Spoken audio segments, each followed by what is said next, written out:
eles falam que assim, é um compromisso com o crime. Então, quando a pessoa é batizada, a ideia, né, pelo menos que está pressuposto, que ele até o final da vida dele, em tese, ele tem um comprometimento com o crime. O que é o comprometimento com o crime? Bom, é uma vida, né, baseada nos negócios ilícitos e com essa ética, que eles chamam de uma ética do crime, que eles chamam de proceder.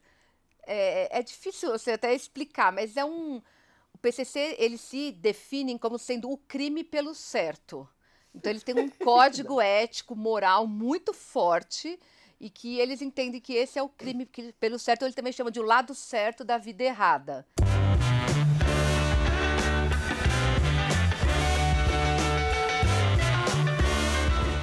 Senhoras e senhores, esse sim é um dos achismos mais esperados de todos os tempos, porque eu sou seu fã, Camila Nunes Dias, porque eu li esse livro aqui, ó.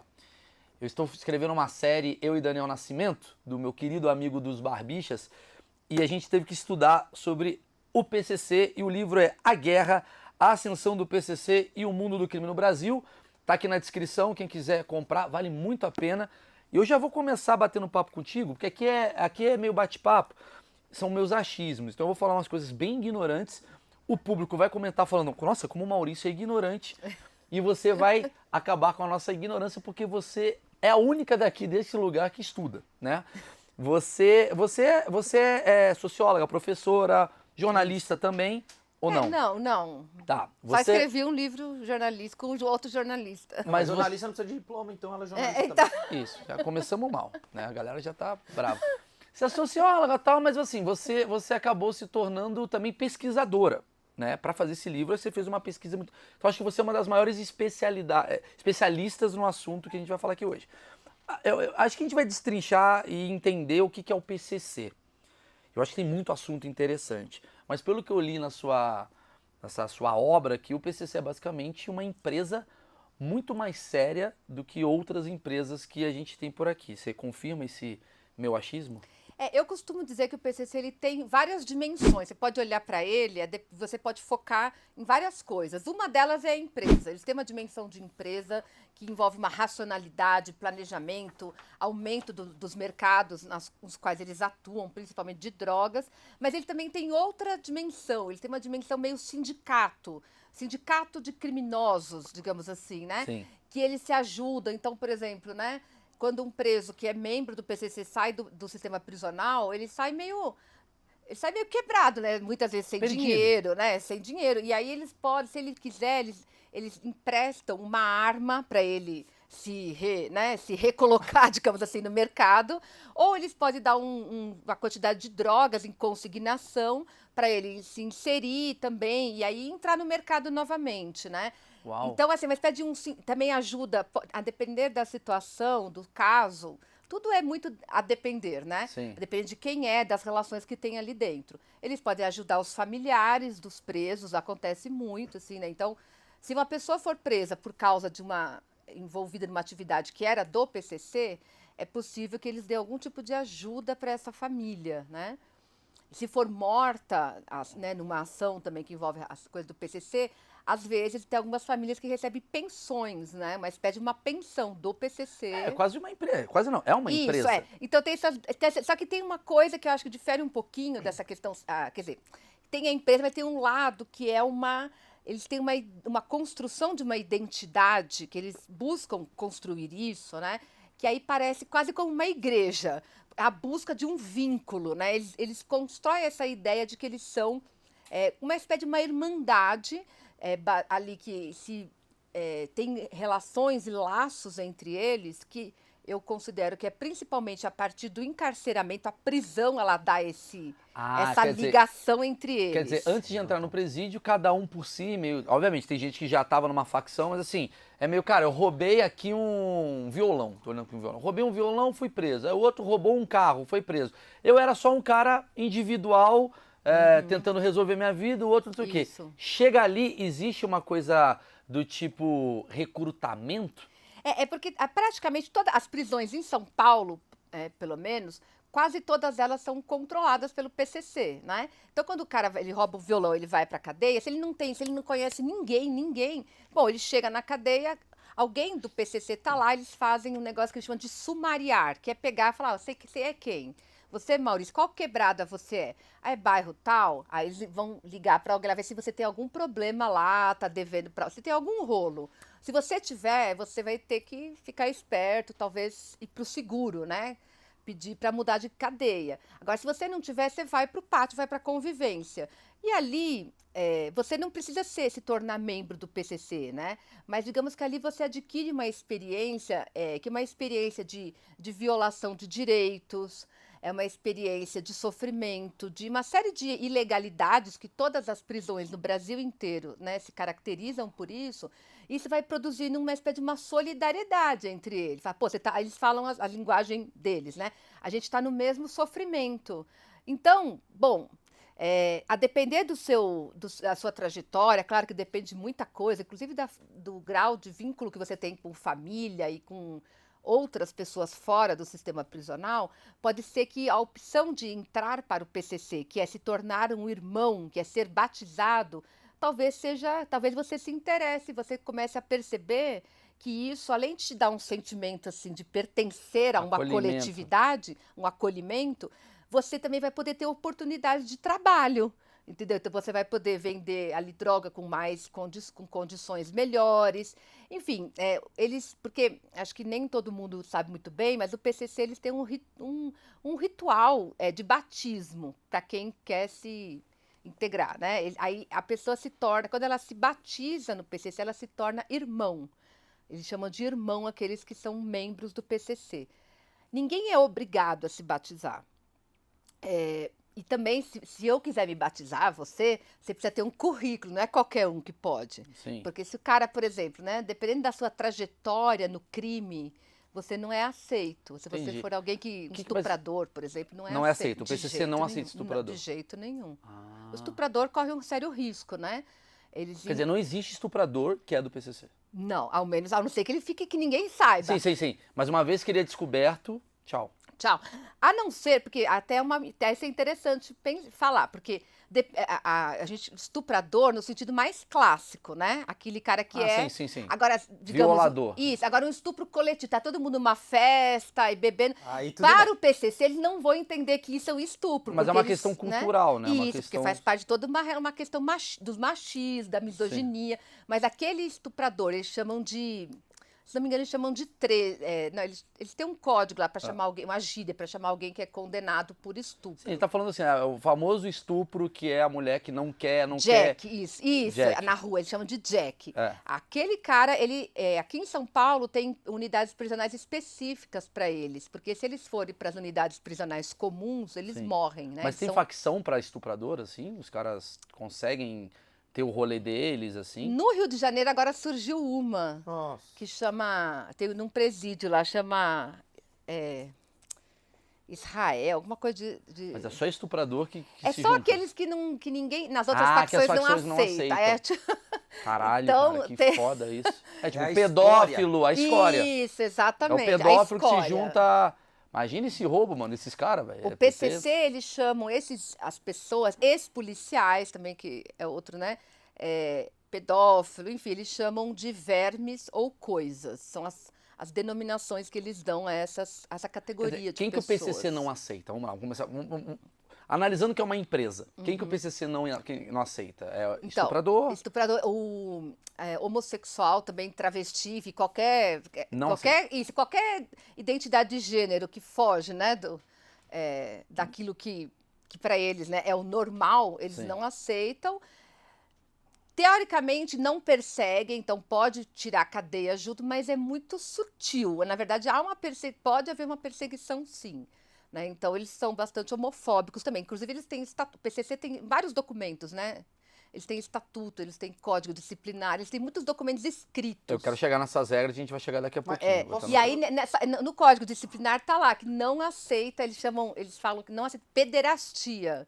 Que é o termo que eles usam, bem moderno, né? Digamos. Escrito para o seu Ulisses em 1932. Só para detalhar, ela falou batismo. O que é o batismo? O que eles fazem no batismo? O batismo não é um ritual. Às vezes a gente até chegou já a ter notícias há muitos anos atrás que era um ritual de picar o dedo, mas não tem não é uma prática assim ritualizada. É apenas, geralmente, a pessoa lê o estatuto, né? Eles têm lá o estatuto, esse código disciplinar, e presta juramento, né? Eles falam que assim, é um compromisso com o crime. Então, quando a pessoa é batizada, a ideia, né, pelo menos que está pressuposto, que ele até o final da vida dele, em tese, ele tem um comprometimento com o crime. O que é o comprometimento com o crime? Bom, é uma vida, né, baseada nos negócios ilícitos e com essa ética, que eles chamam de uma ética do crime, que eles chamam de proceder. É difícil você até explicar, mas o PCC, eles se definem como sendo o crime pelo certo. Então, eles têm um código ético, moral muito forte e que eles entendem que esse é o crime pelo certo. Eles também chamam de o lado certo da vida errada, né? Então, eles têm ali um código, é uma ética mesmo, uma moral também, né? Só para dar um exemplo, nos presídios, dentro do sistema prisional, né, nas cadeias do PCC, tem lá o futebol, né? O futebol tem tanta regra que uma vez eu até estava visitando um presídio aqui em São Paulo, falei, nossa, eu não ia jogar futebol se eu tivesse aqui, porque... E é a única atividade praticamente que os presos têm, né, de lazer. Então eles jogam muito, mas tem tanta regra. Uma vez tinha um presídio, um quadro na parede com as regras, assim, né? Então você não pode xingar o outro, não pode falar palavrão, porque No se... futebol? O futebol do PCC... Não pode. Como é que é o futebol do PCC? Vamos lá. Puxa vida! Isso é corte. Não, como é futebol do PCC? Então, tem assim, eles falam que não pode cair no chão e segurar a bola. Então, você não pode xingar o juiz, né? Não pode dar entrada violenta. Não pode xingar, não não pode- pode xingar, não pode dar cotovelada. Não, de jeito nenhum, não pode falar palavrão. Mas o palavrão, nem no futebol e nem no sistema, nas prisões do PCC, eles não aceitam que xingue uma pessoa de palavrão. Não, então a gente consegue perceber que a metade dos jogadores brasileiros não era do PCC. Né? Não, Os caras eu dão um acho- carrinho pra Eu acho cacete. que com essa disciplina o Campeonato Brasileiro, a CBF deveria olhar com os olhos mais abertos. Tem o pro time do PCC. Tite e o time do PCC. Exatamente. Quando for um jogo Não, assim, o juiz é do Brasil e PCC. Argentina, escala a seleção. Porque a Exato. seleção dá porrada. Exatamente. Agora um time europeu Aí ali, bota mais o PCC, que tem uma educação PCC que ali, vai ter uma E talvez o educação. juiz do PCC também no Campeonato É, Brasileiro acho daria que um ele- jeito, né? Inclusive, você falou disciplina, é exatamente essa palavra que eles usam o tempo todo, disciplina. A palavra-chave do tive lá. PCC é essa, disciplina. Tem umas unidades prisionais aqui na capital que elas recebem o pessoal que vem da Cracolândia, né? Que são presos, enfim, que são, na verdade, usuários, né? Que eles são chamados de noia, e também é outra categoria que não é aceita pelo PCC, tá? O noia. Craqueiro. Não vai ser aceito, nunca vai ser um irmão do PCC. Mas não um cara que usa drogas. Porque Então- o cara que usa drogas ele pode ser considerado um noia, mas não é o noia Do crack. que tá alienado, né? Só que o irmão 100%. do PCC, em tese, ele pode usar droga, mas ele não pode perder a consciência. isso, Ele não é pode fazer merda, entendeu? Sim, sim. Bom, não sei se eu posso falar palavrão. assim. Opa! Merda, né? Ah, Também, tá. né? Merda, não... perdemos o vídeo. Então, o nosso estatuto é diferente do O PCC. nosso estatuto Ah, aqui, tá. o estatuto do canal Achismos. É um pouco mais... Você pode só falar um pouco palavrão. mais brando. Ó, eu queria só pro início, porque, cara, é muita coisa pra gente falar. Vamos lá. Eu acho que a primeira pergunta, que eu acho que é a mais importante, você que estudou o assunto, como começa o PCC? Por que começa? Eu acho que esse é o lugar que a gente vai abrindo pra entrar no estatuto e entender tudo, né? Isso é importante. É que a gente acho que todo mundo sabe. É. Você não sabe? Pô, mas que coisa, né? Coisa tudo isso há 20 anos, praticamente, né? Então, o PCC, ele é criado por um grupo de presos, então ele é criado dentro do sistema prisional de São Paulo, numa unidade prisional que hoje ela já não funciona mais, como na época, que chama, lá em Taubaté, na Casa de Custódia de Taubaté, ela existe, aí tinha um anexo nessa Casa de Custódia, onde os presos ficavam em regime de isolamento, tipo, eterno, entendeu? Se deixasse, não tinha uma regulamentação. Então, muitos presos ficaram lá muitos e muitos anos, né? Eles eram chamados, né, de piranhas, eram os presos, na época, considerados os mais perigosos de São Paulo. Claro, essa coisa de considerar perigoso é sempre uma coisa, né? Relaxa. É o diretor, é alguém que considera, né? Sim. Enfim, né? Não, eles foram denunciados por crimes hediondos, provavelmente. Às vezes não, às vezes lideraram uma rebelião, às vezes mataram alguém no sistema, entendi. enfim, né? Mas são caras com poder. Isso, eram lideranças, Isso. né? Bom, o PCC foi criado lá nessa unidade prisional no dia eles comemoram 31 de agosto de 93, a fundação. A história, a narrativa, né, que eles contam é que eles viviam trancados. Nesse dia, o diretor tinha autorizado uma partida de futebol entre os presos e ia jogar os presos do interior com os presos que eram da capital. Clássico. Nessa partida, e ainda não tinha disciplina, Imagina. eles acabaram tendo uma briga e 2 presos do interior foram mortos por presos da capital, que na época eram as lideranças. futebolzinho ali. Isso, foram mortos, inclusive decapitados. Nossa. E os presos, né, da capital, as lideranças, que foram muito tempo as lideranças do PCC, que depois se tornaram conhecidas, um deles era o Cezinha e outro era o Geleião, o Geleião morreu de Covid ano passado, né? Enfim, depois até falar a história dele. Mas ele foi durante muito tempo, esses 2 foram os principais nomes do PCC. Então, eles dizem que quando mataram esses 2, eles sabiam que ia ter uma retaliação, que iam ser punidos, né, pela administração do presídio. Eles, no caso, representavam o time da capital. Isso, da capital. Tá. E aí eles fizeram um pacto de união, digamos, Irmandade. de ninguém delatar, vamos aqui se unir. E a partir daí, então, esse teria sido, digamos, a fundação do PCC. Essa cena, ela é vista no Carandiru, né? Isso. É dali, né? Daquele momento ali, ou não? Não, o Carandiru, o filme, ele se passa já um pouco depois, Depois. durante os anos 90, 2000, já tinha o PCC ali, Ah, mas tá, ainda tá. era na... Era um no- outro futebol, na então. fa- Tá. Porque Agora, futebol matava muita gente. O que eu vejo, né? Eu como socióloga, eu vejo isso como um mito de origem, né? Que é uma narrativa para explicar a fundação, né? Mas de fato aconteceu, porque no meu doutorado, que eu escrevi antes desse livro, né? Eu defendi em 2011, que eu estudei, de fato, a expansão do PCC no sistema prisional de São Paulo. Uma das questões que eu fui buscar, eu fui nos jornais, e no jornal do dia 1º de setembro, lá de 93, tem uma notícia falando que 2 presos tinham sido assassinados lá em Taubaté, nesse presídio. Ou seja, eu constatei que, de fato, aconteceu esses 2 homicídios, né? Agora, então, eu entendo que aí, a partir daí, tem uma narrativa mítica de origem, como tem de origem do Brasil, lá o Dom Pedro, Tudo enfim, bem, né? tudo bem. Não, e fica tranquilo que o público que vê aqui é público de boa. Se cometer uma gafe de data ou não, a gente não tem... Compra o livro, que lá está exatamente oficializado. Mas assim, até então existiam outras facções no Brasil. Comando Vermelho, Isso, talvez? o Comando Vermelho é anterior, né? O PCC, o Comando Vermelho se data mais ou menos ao surgimento do Comando Vermelho em 79, que tem uma história um pouquinho diferente, né?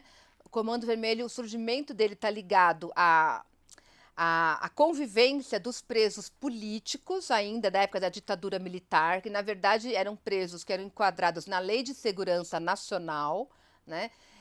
Só que entre esses presos que eram enquadrados na Lei de Segurança Nacional, tinha alguns que eram assaltantes de bancos e que não estavam ligados aos movimentos políticos, só que eles estavam enquadrados na mesma lei, né? Os assaltantes de banco eram... Vistos como perigosos para a sociedade. Eram enquadrados na Lei de Segurança Nacional, porque os militantes políticos também às vezes assaltavam bancos para financiar, né, a militância. Enfim, então eles eram considerados a mesma coisa. Como Marighella fez já. Isso. E tal, né? E nessa convivência no presídio da Ilha Grande, que na verdade não foi uma convivência amistosa, tinha uma série de disputas entre os presos comuns, que eram da Lei de Segurança Nacional, e os presos de fato, que eram ligados à militância política, eles tinham uma série de rivalidades. Mas o que se conta nos livros, nas histórias, é que eles transmitiram para esses presos comuns a importância de se unir, de se organizar, para poder bater de frente com o Estado, né? Enfim, e aí teria Para pedir sido... coisas também. Isso, para reivindicar, melhores condições. Que não adianta os presos ficarem matando uns aos outros, disputando entre eles. Eles tinham que se unir. Se organizar. E aí teria surgido um grupo, né, que foi chamado primeiro de Falange Vermelha. E depois, com o passar do tempo, a imprensa até, né, segundo se consta, a própria imprensa acabou chamando de Comando Vermelho. E aí virou Comando Vermelho. Entendi. Isso em 79. Foi a primeira facção? Foi a primeira. Dessa forma que a gente conhece, é a primeira que se identifica. Em São Paulo, tem alguns precursores do PCC, mas não dá para ter certeza se de fato existiu ou se é mais uma narrativa também, claro, sabe, política. Tem um grupo em São Paulo que nunca se comprovou sua existência, que era chamado, né, pela imprensa de Serpentes Negras. Isso que é anos 80, né? Anos 80. Eu já li sobre isso. Que era justamente durante a política de humanização dos presídios que o governo Montoro tentou promover e que foi muita gente contra, né? E aí se acusou a existência desse grupo, mas nunca tem um colega, né, na USP que fez uma tese, um mestrado sobre isso, né? E ele disse que nunca se encontrou evidências que de fato existiu. O que você está me dizendo é o seguinte, que o Comando Vermelho, ele foi até pelo momento, né, do Brasil, ele foi mais estabelecido porque ele cria-se uma facção dentro de um presídio que se alastra pelo Brasil. O Comando Vermelho ele acaba sendo nascido no Rio de Janeiro, em Ilha Grande, mas ele acaba sendo nacional. Mas ele vai ser nacional já mais recentemente, né? Tá. Porque o que o Comando Vermelho, acho que o contexto do surgimento do Comando Vermelho é esse contexto ainda de transição da ditadura, né? O finalzinho da ditadura para o processo de redemocratização e que coincide com uma coisa importante também para entender todos esses processos, que é a chegada da cocaína no mercado. A chegada da cocaína no mercado consumidor brasileiro e também do Brasil aparecendo ali, começando a ser rota, né, do transporte, né, da droga para a Europa, principalmente. Por que isso muda? Porque antes o tráfico, digamos, né, era maconha. A chegada da cocaína, ela torna esse mercado muito mais lucrativo, com muito dinheiro. E isso começa e aí, primeiro no Rio de Janeiro, né, isso começa a trazer a necessidade desses grupos protegerem os seus negócios ilegais e a se armar para se proteger. Então, a cocaína ela traz uma ampliação muito grande da violência urbana. Então, primeiro no Rio de Janeiro, também em São Paulo, só que em São Paulo esse mercado, nessa época, ele era totalmente fragmentado, não tinha um grupo. São Paulo, né? Isso, muito grande. E era um monte de grupos, tanto que não sei se vocês, né, vão lembrar, final dos anos 80, anos 90, em São Paulo era muita morte nas periferias, chacina quase todo dia, porque eram esses grupos fragmentados disputando os pontos de venda de droga. Então falava-se, né, na época, no Rio de Janeiro você tinha mais organização porque tinha o Comando Vermelho. Só que o Comando Vermelho, logo que ele é criado dentro da prisão, e depois as pessoas vão saindo da prisão, aí eles vão estruturando-se nos morros, né, o tráfico. Então, ele nasce na prisão e depois vai para o tráfico, para fora. Aí logo, na mesma época que o Comando Vermelho surge uma dissidência, que eu não lembro o nome como ele surge, mas depois ele vai se tornar o terceiro comando. Eu acho que isso é importante, porque aí o que acontece? No Rio de Janeiro, o Comando Vermelho nunca teve uma hegemonia, nunca teve só ele. Ele sempre disputou poder. Então, o Rio de Janeiro é sempre esse mata-mata, invade um morro de um outro, invade o outro morro. E aí inclusive, se junta parte da violência é baseada nisso, né? Exatamente. Não é só civil que está sendo vítima, né? Não, uma parte...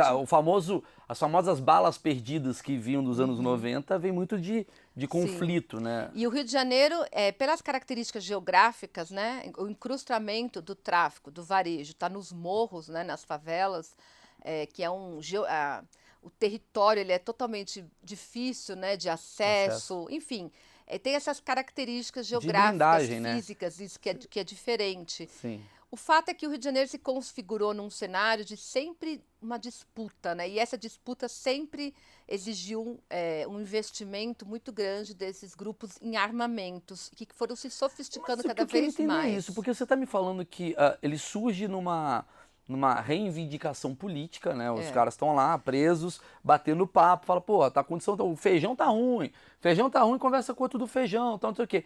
Isso para ir para o tráfico de drogas, o que você como socióloga indica assim? Nessa coisa de se unir, eles começaram, vamos fazer uma caixinha para a gente ter uma grana, tal, e aí começaram a fazer a coisa da caixinha. Conforme essas pessoas, e um detalhe interessante, os fundadores do Comando Vermelho eram todos eles assaltantes de bancos, né, originalmente. Sim.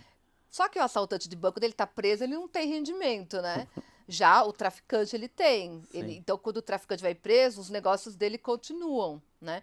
Então, conforme esse pessoal, né, conforme foi passando o tempo, foi se alastrando, foi se espalhando para outras prisões, e alguns desses presos foram saindo das prisões, eles foram voltando para as comunidades que eram de origem, e aí foram tomando, digamos assim, né, estruturando os pontos de tráfico de drogas ali no varejo. Quer dizer, o cara que era ladrão de banco, ele se torna uma outra atividade. Isso, Ele é pegado, né? Isso, é. Alguns, né, quando saem do sistema prisional, voltam para os assaltos a banco, só que a atividade de assalto a banco, ela é cada vez sendo mais especializada, né, cada vez exigindo maior especialização. E o tráfico de drogas, ele é uma atividade, digamos, de um investimento de um capital inicial A que é curto prazo permanente. também, né? E a atividade de tráfico de drogas, ela é permanente. Ah, entendi. Não depende de uma ação. E o assalto a banco não, né? Você Entendi. não assalta banco todo dia, Sim, né? sim. E além de ser uma atividade com uma letalidade grande, um risco muito grande, né? Então, aos poucos, então, durante os anos 90, o perfil, né, vinculado, por exemplo, ao Comando Vermelho, vai migrando, né, de assaltantes de bancos para os traficantes. Sim. E aí tudo bem. Aí surgiu, eu só quis fazer esse contexto mesmo para entender as facções. O PCC, obviamente, ele já viu um sucesso do Comando Vermelho. Isso. Né, ele vê que funciona. Ele se faz, então, em 93, em Isso. 31 de agosto, que eu decorei aqui. Sim. Por conta dessa morte, né, desse conflito. Rivalidade. Dessa rivalidade no jogo de futebol. Aí eles começam... Quem que eram esses donos do PCC nesse momento? Eram oito presos, né? Tem três que tiveram maior importância, que é o Geleião, o Cezinho e o Misael. Os outros, eles morreram logo depois, já em conflitos, enfim, né? Na prisão. Acho que poucos anos depois os outros morreram. Foram esses três, o Marcola, né? Ele não é desse momento, ele estava preso nessa época, no mesmo presídio, só que ele não estava nesse jogo de futebol. Mas ele vai depois sair do sistema prisional e, na verdade, ele vai se tornando uma liderança do PCC importante quando ele volta, isso já lá pelo ano de 98, por aí, né? Pouquinho depois. Porque todo mundo pensa que ele é um dos fundadores, na verdade ele não é. É legal você entender essa liderança, assim, tem uma liderança. Como a gente está falando de empresa, né, como a gente falou, tem uma né, tem uma vertical, que é o presidente, uma hierarquia, aquela coisa toda. Tem eleições, assim? Como é que é feita essa liderança? É anual, a cada 3 anos? E como é que funciona essas eleições do PCC? Geralmente é com a cabeça decapitada, se chega assim. nessa... Não, Talibã. Não, eu brinquei que não. Aí eu acho que é uma outra coisa. Quando o PCC surge, por exemplo, esse primeiro grupo, que depois eles vão se espalhar para outras prisões, e é a análise que eu faço na minha tese. Durante os anos 90, o PCC vai começar a se espalhar pelo sistema prisional de São Paulo, e isso vai sendo percebido através das rebeliões. Então vai tendo rebelião aqui, aí aquele pessoal que liderou vai ser transferido para outro. Aí chega na outra rebelião lá também, né? Então a cada rebelião, eu entendo assim, era como se o PCC estivesse colocando a bandeira dele ali, né? Proposital, você acha? Acho que era proposital, para poder alguns serem transferidos e também para mostrar o que eles eram, mostrar para quem quisesse ver ou quem não acreditasse que era uma nova forma de, digamos assim, de... Que nas transmissões eles botavam uma bandeira, PCC, né? Tinha isso, não tinha? De dizer, ó, agora aqui é assim. Aí sempre tem aqueles presos que não são, peraí, eu não concordo, né? Não é bem assim. Então, durante os anos 90... a segunda metade, principalmente, né, as rebeliões em São Paulo eram extremamente violentas, né? Então eu atribuo isso a esse momento que o PCC estava conquistando esses espaços. Os grupos de presos que não concordavam eram mortos, decapitados. Não sei se vocês vão lembrar essas imagens de rebeliões com a cabeça pendurada em mastros. Lembro. Muitos diretores de presídio falavam que eles jogavam futebol com a cabeça. Então, muitos, enfim, né, que era de outros presos. Mas me né? explica isso, assim, quando você fala para mim lá atrás que o PCC, ele comanda boa parte dos presídios, o que quer dizer isso, assim? Ele comanda como? Quer dizer, a maioria dos presos são do PCC ou tem uma coisa de direção do presídio? Como é que é? Não é a maioria dos presos que são membros do PCC, naquilo que eu falei, que são batizados. É uma minoria, só que eles é que dão o ritmo, eles é que mandam na cadeia, não na parte da administração prisional do Estado, não, mas na parte da convivência entre os presos. Eles vão regular o que entra, o que não entra, eles é que vão organizar a distribuição de itens de higiene, de medicamentos, tudo que o Estado deveria dar, mas não dá, e dá pouco, menos do que é necessário, eles fazem uma distribuição interna, né? Mas e a administração em função disso? Como é que... A administração, geralmente, ele entrega, tem sei lá, a marmita, a refeição, tem 300 presos no pavilhão, ela entrega ali aquela quantidade para alguém que eles chamam de setor, ou faxina, ou boieiro, que é quem entrega as marmitas, eles levam até o pavilhão. Dali para dentro... Então, existe chance assim, do PCC que comanda esse setor aí, nessa parte toda, falar, bicho, não vamos dar mais comida para aquela galera dali não, por alguma questão do futebol de semana passada. Em tese, né, o PCC, o discurso é que eles fazem a justiça, eles fazem tudo com justiça. Ué, mas que... na prática pode acontecer isso, claro. Mas por que o Estado que está controlando o presídio, de certa forma, sabe o que é melhor? Tipo, tu não tem que comer. Por que o Estado não cuida dessa parte? Porque tem uma coisa básica, né? A proporção entre presos e funcionários, ela é incompatível com uma gestão do Estado do presídio. Porque, para dar um exemplo prático, em São Paulo é comum um pavilhão, por exemplo, um presídio tem cerca de 1.500 a 2.000 presos. Um presídio comum, qualquer aqui da capital, sem detenção provisória, enfim. Num pavilhão, digamos, tem 300 e 400 presos. Geralmente, para aquele pavilhão, tem um funcionário. Entendi. Então, o que acontece? Esse funcionário ele não sai ali, entendeu? Ele sequer, geralmente, os funcionários sequer vão ao pátio. O pátio, o que é o pátio? Tem o pátio de sol e é onde tem as celas, né? Isso é o pavilhão. Em geral, o funcionário, um funcionário, o que ele vai fazer ali dentro? Vai morrer, né? Não, ele fica fora, ele fica numa porta, olhando só de fora ali da grade. Tem uma grade que dá o contato com o que eles chamam de gaiola. E aí, então, quando chega a comida, tudo o que chega, ele leva, ou o preso, os responsáveis saem, né, ali na gaiola, pegam o que tem que pegar, e então são eles que fazem a distribuição. Então, meu achismo leva a crer que se tivesse uma estrutura melhor de mais funcionários ali dentro, talvez coibisse essa decisão da própria facção ante o eu diria que presídio. É essencial, né, que as pessoas entendam que o aumento do encarceramento, como aconteceu no Brasil a partir dos anos 90, está diretamente relacionado à perda do controle do Estado sobre a população carcerária e à transferência, à terceirização desse controle para as facções. Pois é. Então, assim... É quase que Pablo Escobar. Cuidando do seu próprio presídio quando ele vai para La Catedral lá. Exatamente. Né? Mas veja o paradoxo, né? Olha só um paradoxo.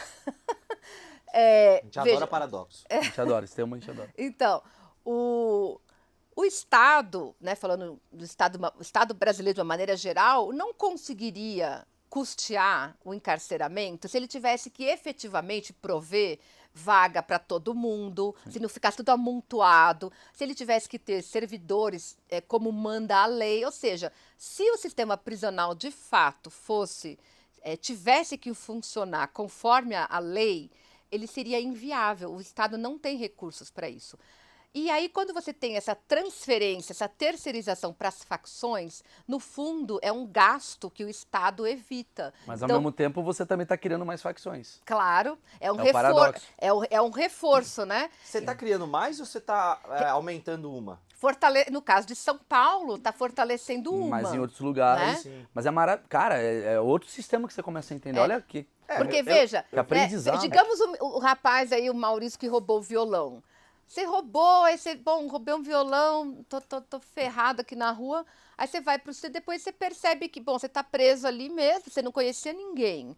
Aí você conhece um cara que fala, eu tenho um esquema que eu vou lá no Paraguai, eu compro uma droga, aí eu trago, você ganha tanto por semana e tal. Minha família tá na merda. Tá na merda. Enfim, então, o que o presídio faz, né? Os presídios, 99,9%. Eles acabam sendo espaços onde as redes criminais se constroem. Claro. Então, quando você foi preso pelo violão, se você quiser, claro, muita gente já tem uma consciência, já sabe até como é e fala, não vou me envolver.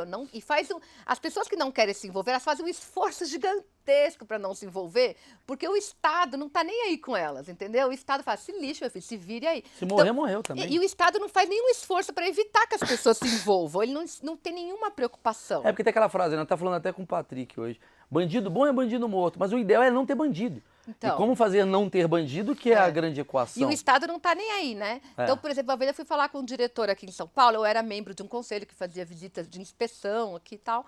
E aí, né, os pavilhões, né, eles têm duas celas, que são chamadas celas da faxina, que elas não têm superlotação, onde fica esse grupo, digamos, setor, que é o grupo que faz a gerência, digamos assim, né? Elas não têm superlotação, às vezes tem até menos presos do que a sua capacidade. Geralmente essas celas, num presídio aqui de São Paulo, para ter uma ideia, elas têm capacidade para 12 presos, né? As outras celas, uma vez, né, um presídio era exatamente assim, elas tinham cerca de 60 presos. 60, onde cabe 12. E essa cela da faxina tinha 10, né? Aí eu fui falar com o diretor, né? Eu falei, mas por que você deixa essa cela da faxina?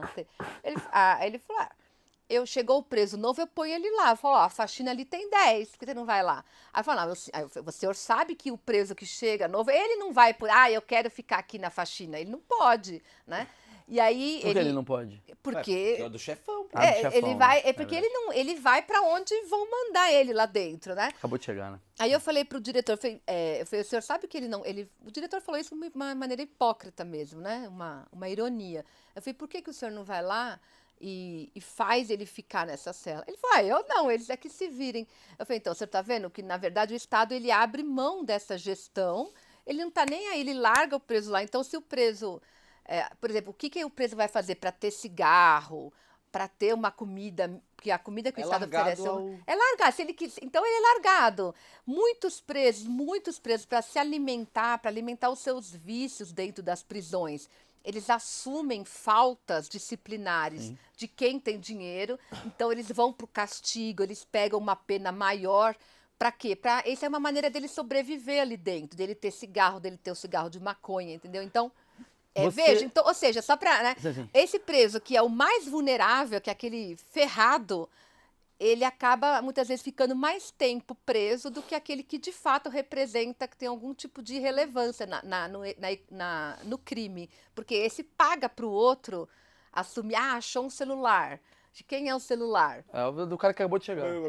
É o cara que até, né, teve uma unidade prisional que eu fiz um trabalho sobre nas sindicâncias, quando eu fiz o meu doutorado, tinha umas situações esdrúxulas que eu encontrei nos documentos. Por exemplo, quando tem blitz, tem a blitz, quando os funcionários vão revistar uma cela, né? Isso é cada vez mais raro, mas enfim, tem uma blitz, eles vão revistar uma cela.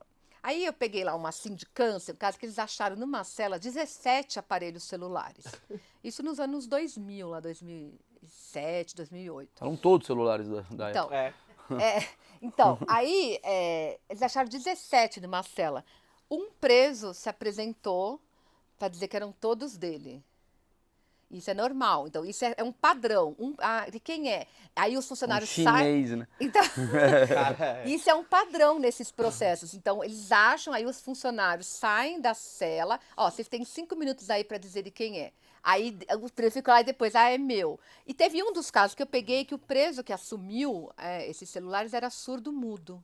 Puta merda. Parece até piada, né? Sim. Mas de fato isso aconteceu. Ele gostava de jogar o joguinho da minhoca. A minhoca era muito legal na época. Então, veja, né, como é que o sistema prisional ele funciona na base de uma grande hipocrisia, né? De vista grossa. Isso, porque o próprio Estado ele alimenta essa rede criminal de negócios ilícitos. Mas esse cara que acusa quer dizer, que assume um crime, ele ganha uma relevância também para essa facção do tipo, esse cara é firmeza, esse cara chegou agora, vai ser líder daqui a 10 anos. Então ele é só um bosta que eu tô pagando. Eles chamam de lagarto, né? É o laranja, sabe? Depende, se ele assumir como um cara, eu fui lá, eu assumi e tal, pode deixar comigo, mas aí depende da trajetória dele, né? Sim. O cara, ele tem grana, ele tem ali, ele tem uma rede, aí até ele pode ser valorizado. Agora, se ele for um ferrado que está assumindo só para ter a maconha dele, o cigarro dele, ele vai ser sempre considerado uma espécie de um lixo, né? Você falou uma coisa que eu queria voltar um pouquinho, que você falou assim,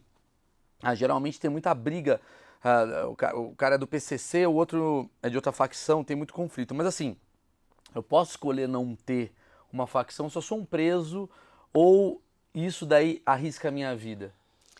Então, acho que é uma outra coisa que acabei não falando, o PCC, quando ele começa a se expandir, surgem outros grupos para se contrapor ao PCC, lá nos anos 90. Ah, legal. Mas eles matam todo. O PCC ele é muito eficiente, ele foi muito eficiente nesse processo, porque vários grupos que se formaram nos anos 90, eles foram simplesmente eliminados pelo PCC. Sobraram. Tem um que sobrou que fica ali em Guarulhos, no presídio de Guarulhos, que eles chamam CRBC, é Comando Revolucionário Brasileiro da Criminalidade. Então, Muito o nome já não é grande. bom. No nome não é bom. Já não pega. O nome não é bom. Tem que tentar um aviso pros caras lá. Criminalidade. Às vezes eles estão É ruim. assistindo, né, da O pessoal do cadeia. CRBC Então, não tá pessoal, legal. Vamos fazer sei lá, um naming branding, né, rights, um estudo branding. de branding, né? Santander CRBC, sabe, fazer Uma coisa com patrocínio, talvez, é legal. naming rights. Arena CRBC. Galera. Foram vários que surgiram assim nos anos 90, foram eliminados. Esses CRBC, eles sobreviveram alguns, mas é praticamente ali em Guarulhos, num presídio que eles estão. Então é um grupo muito Mas minoritário. você tá dizendo assim, tipo, você tem um presídio aqui, sei lá, Tremembé, do nada os caras vão lá e falam assim, mano, 3 caras começam a se juntar, um cara do PCC já tá sabendo e pum, matou, não pode ter outro. Isso, Que a gente quer dominar tudo. Mas eu posso ser um presidiário assim, cara, eu não quero estar envolvido com tá, você facção. pode ser, aí você digamos, só que aí vamos supor, você tá numa cadeia do PCC. Você não é obrigado, você não é obrigado a se batizar, mas você tem que correr pelo certo. Seguir as regras dele. Isso, tem que ficar ali, ó. Você pode não querer você não é obrigado a se batizar, mas você tem que seguir a disciplina, seguir as regras. A disciplina, lembrando mais uma vez do que a gente falou aqui, que é o Estado, ele fornece o presídio e as regras quem fornece são os presidiários. Isso. E os presidiários sendo do PCC esse comando, bicho, a regra é do PCC. Não adianta eu, presidiário, falar, não, eu quero receber a comida 9h30. Não quero fazer parte disso. Tá bom, irmãos, então você vai morrer. Meio que Eu isso. tava no Mato Grosso do Sul, num presídio, fazendo umas pesquisas alguns anos atrás, e eu perguntava justamente, que quando eu falo com os presos, eu tento provocar no bom sentido, né? Mas chamar um pouco à tona essas contradições. Então, por exemplo, eu falava assim, e se uma pessoa está aqui no presídio e não quer ser do PCC, não concorda. Aí ele falou, não, eles podem, e era uma pessoa importante no PCC, não, ele pode ficar, a gente não obriga ninguém a nada, não. Eu falei, não, mas se a pessoa, ela fica, mas ela diz que não concorda com a disciplina de vocês. Não, ela pode ficar, ela tem que ficar na dela, se ela não abrir a boca, né, tudo bem. Mas e se ele ficar, né? Eu fiquei, e se a pessoa, não, aí ele vai ter que sair, do pavilhão, vai ter que ir para outra cadeia.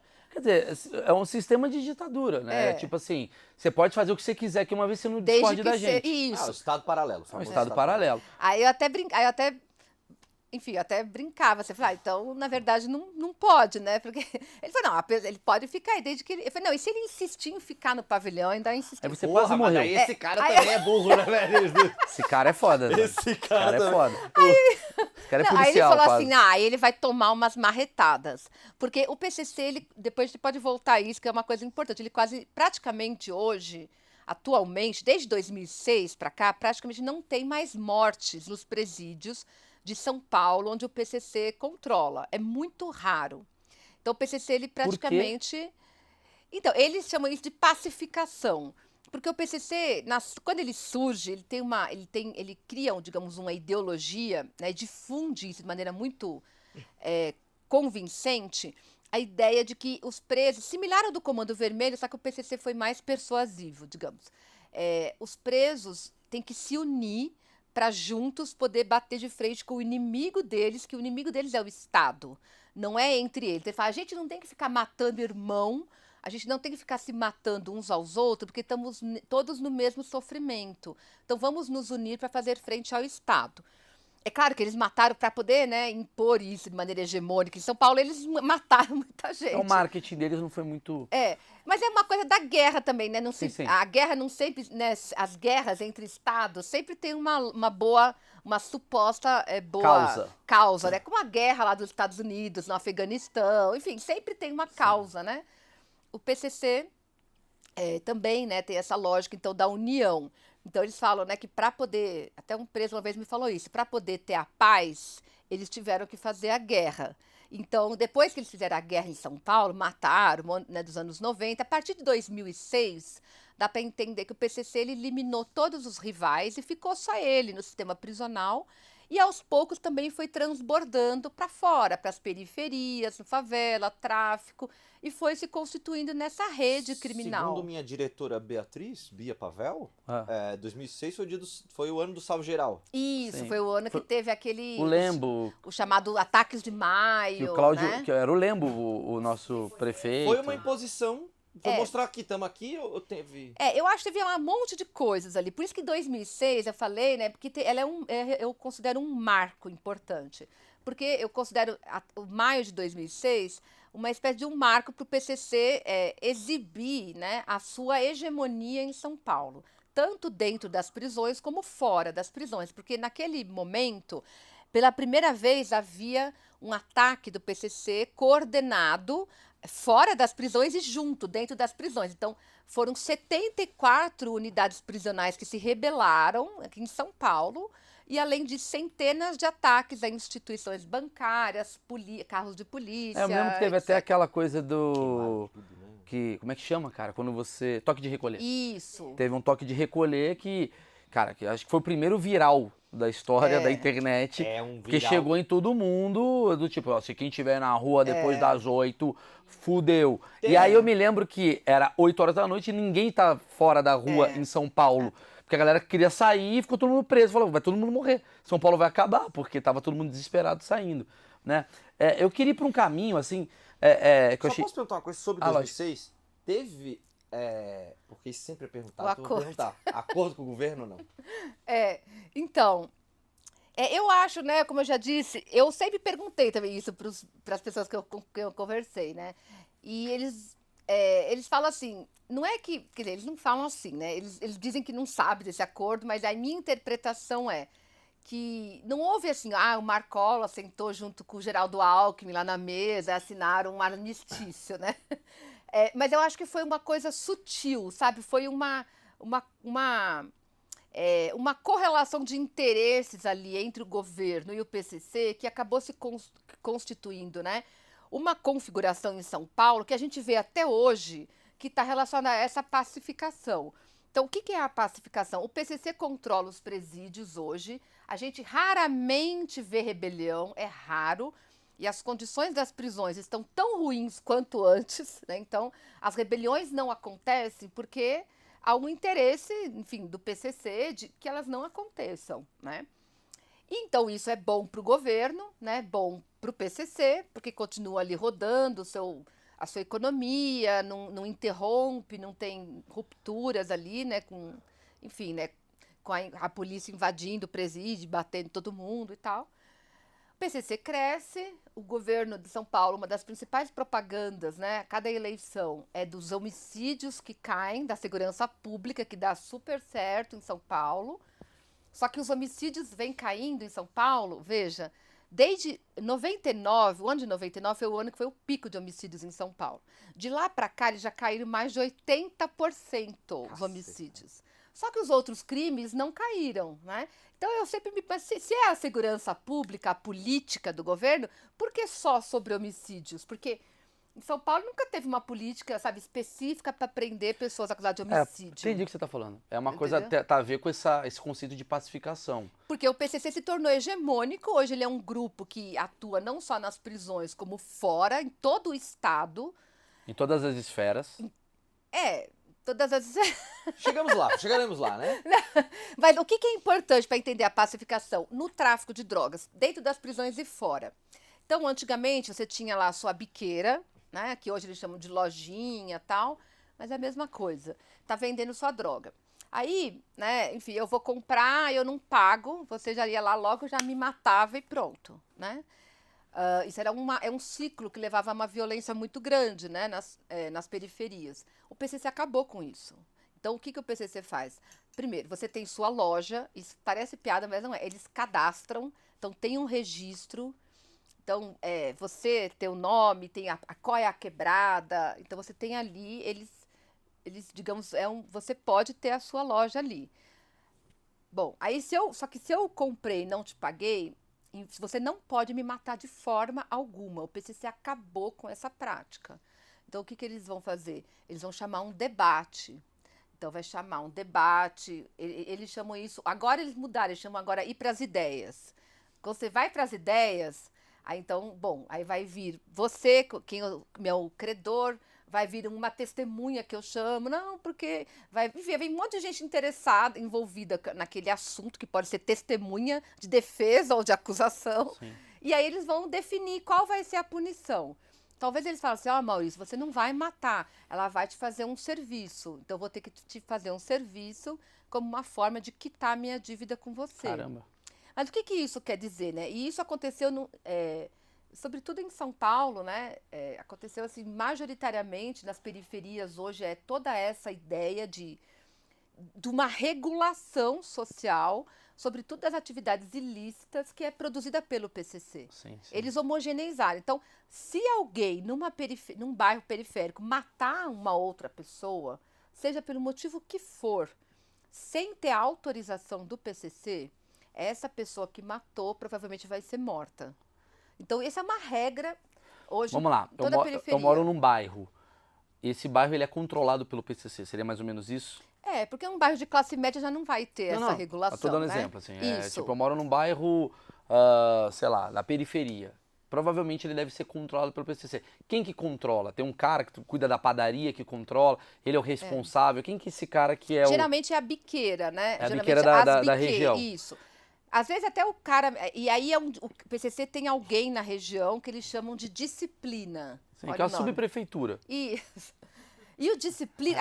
acho que tem uma série que mostra muito bem, eu acho que é muito boa para mostrar isso, é a Sintonia. Ah, legal. É muito boa, é muito realista aquilo, os diálogos, Que a é do linguagem. Condzilla. É isso. Que eu queria trazer o Condzilla aqui, aliás, viu? Olha, a linguagem é muito... a linguagem é muito realista ali, viu? Assim, a gíria, na parte ali do... Que é o... Tem 3 jovens, né? Um dele é do crime, esse que é do crime.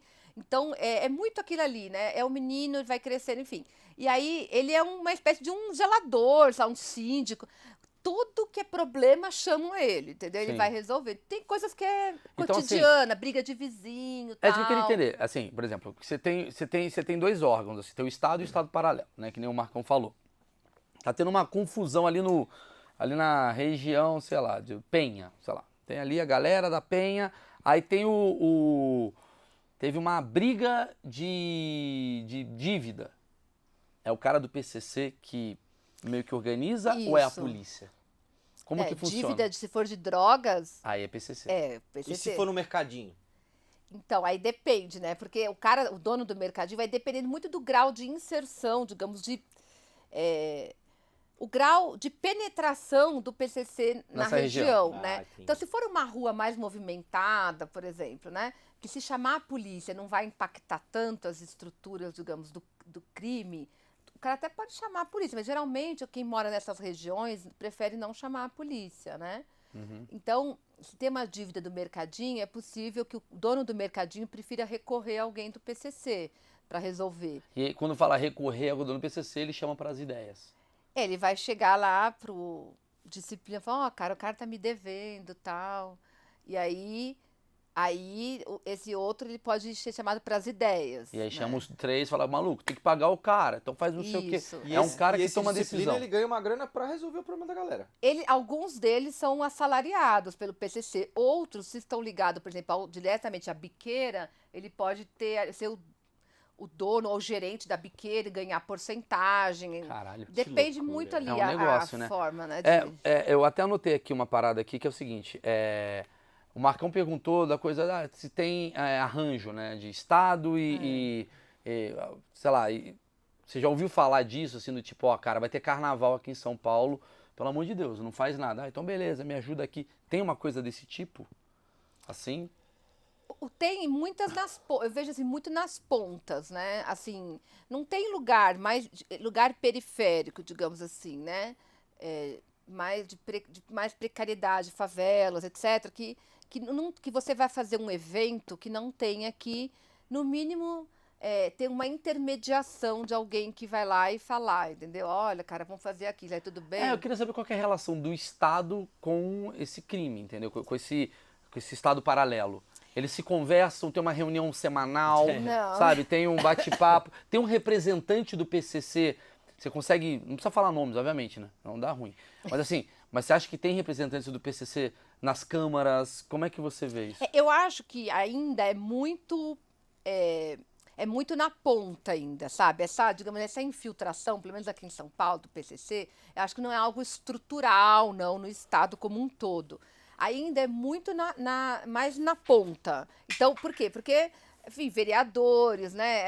Essas instâncias de representação que estão muito ali ligadas à ponta, às periferias, Comunidade. aos negócios ilícitos, e você tem bastante, essas relações se estabelecem. Às vezes nem é que o cara às vezes ele pode ser do PCC, às vezes ele nem é que ele é, mas o cara, ele é eleito por uma região periférica. Ele vai conhecer todo mundo ali, Entendi. inclusive Sim, os sim. criminosos. Então, aí o grau de relação vai depender muito, né? Entendi. Eu entendo que ela fala que é uma intersecção de amizade, às vezes, né? É. Tu é o pica do PCC, eu sou vereador. Pô, vai me ajudar aí, né? Pá, pá. Quer dizer que eu sou do PCC? Não, mas quer dizer que eu vou trocar uma ideia contigo? Quer, tá Então, ligado? Ah, mas eu acredito, aí sou eu, meu achismo. Eu acredito que tem gente que é eleito exatamente por ser um cara muito bom do PCC e o PCC fala, bicho, a gente precisa ter alguém aqui. Concordo, acho que tem. não, isso também Bota tem. dinheiro, tem, isso tem. Né? Isso também tem. Então tem de tudo, assim. É uma série de. Eu acho que, no caso, por exemplo, no Rio de Janeiro, eu acho que é muito mais complicado isso, né? Acho que aí tem que trazer o Bruno aqui para falar do livro das milícias. Porque as milícias, elas são. Porque tem uma diferença importante, né? Quer dizer, embora o PCC tenha esse discurso de oposição ao Estado, de inimigo do Estado, ao Ele mesmo tempo faz tem parte. várias intersecções do Estado. Só que a milícia, ela é o Estado. Exatamente. Né? Não, o Rio de Janeiro o bagulho é outro. Então, outro isso, rolê. essa eu tô, assim, né, eu tô fazendo essa comparação, então, eu acho que então é diferente. O Rio de Janeiro é uma coisa, parece que está inteirinha já, difícil você olhar para alguma coisa ali, né?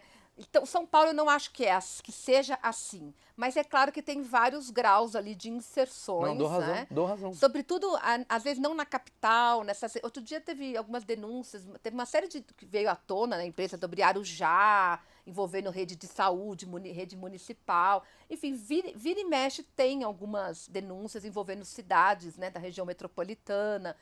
Então, eu acho que são essas coisas das prefeituras, de cidades menores ainda, algumas coisas de vereador, deputados estaduais, ainda é uma inserção ainda bastante, digamos, mais ligada ali a uma ponta, né, não estrutural. Agora, claro, casos de corrupção, aí, né? Aí, gente, acho que sempre foi assim. O que o PCC talvez tenha feito foi isso organizar, né? Sim, O sim. pagamento para a polícia. Porque é isso, né? A polícia.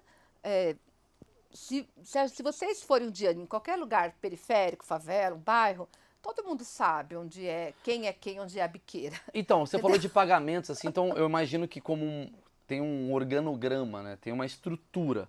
Né? Hoje, quem é o presidente do PCC? É que você fala assim, eu ainda não respondemos aquela pergunta assim, como é que são as eleições? Não tem É eleições. verdade. Então, na época eu falo que o PCC teve duas estruturas bem diferentes. Quando ele surge, na época do Geleião, do Cezinha, era uma estrutura piramidal. Então, o Cezinha e o Geleião se autodefiniam como generais.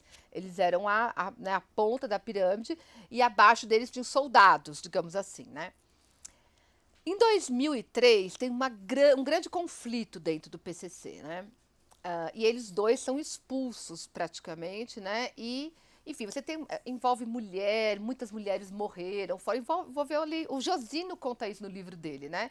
O Josmar Josino, no livro Cobras e Lagartos, ele conta bem essa história. Aí assume assume um grupo que aí, né, ligado ao Marcola e a outros, né, outros presos. É que o Marcola acaba, coitado entre porque sempre fala o nome dele. Mas, enfim, é aquela pessoa que o tempo todo o nome está na mídia, né? Testa. Mas o fato é que, a partir de então, o PCC se torna, digamos, a organização do PCC se torna mais celular, ou seja, mais descentralizada, não é mais uma pirâmide. Ela é dividida em células. Então, um cuida aqui, outro cuida aqui, outro cuida aqui, outro cuida aqui. Isso. Mais horizontal e menos piramidal. Mais horizontal, uma estrutura mais, digamos, ramificada, Tá. mas eles têm uma cúpula, né? Então, por isso que algumas análises falam que o PCC não tem hierarquia, e eu não concordo, porque apesar dessa maior horizontalidade, tem uma hierarquia, porque eles têm uma cúpula que eles chamam de sintonia geral final. Ou alguns nomes que mais recentemente, né, surgem é resumo disciplinar. O resumo é aquela pessoa que resume, ou seja, que decide, né? Então tem uma cúpula. Essa cúpula ela varia um pouco o número de pessoas que pertencem a ela. Mas ela às vezes tem 16, às vezes tem 15, às vezes tem 10. Depende, alguém. E é o quê? Um morre, entra o outro. Às vezes algum Mas vai é pro. eterno? O cara pode ficar 50 anos ali no poder? Não, se ele fizer alguma cagada, assim, alguma Mas coisa. não tem uma coisa assim do tipo eleições. Não, Isso não existe não. eleições ali dentro. Ainda não instauraram essa. Entendi. É uma coisa mais como hierarquia mesmo, né? Estrutura de máfia. Estrutura de máfia. Eles dizem que é a carreira, né, no crime. Então é a trajetória no crime da pessoa que vai dando esse histórico pra ele. O cara dando tem a um plano de mobilidade, O cara né? vai contratar um cara que trabalhou bem no Carrefour, ele vai ser um bom gerente. Este cara aqui pode chegar pra esse Pode Deus. chegar. ligado? Entendi. Ele tem, então, uma base. Eu queria saber o seguinte: vamos lá.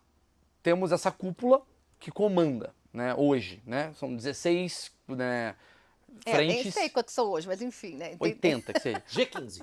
São um G15 ali. Temos vamos botar 20, vai. Temos 20 gerências, assim, que cuidam, né?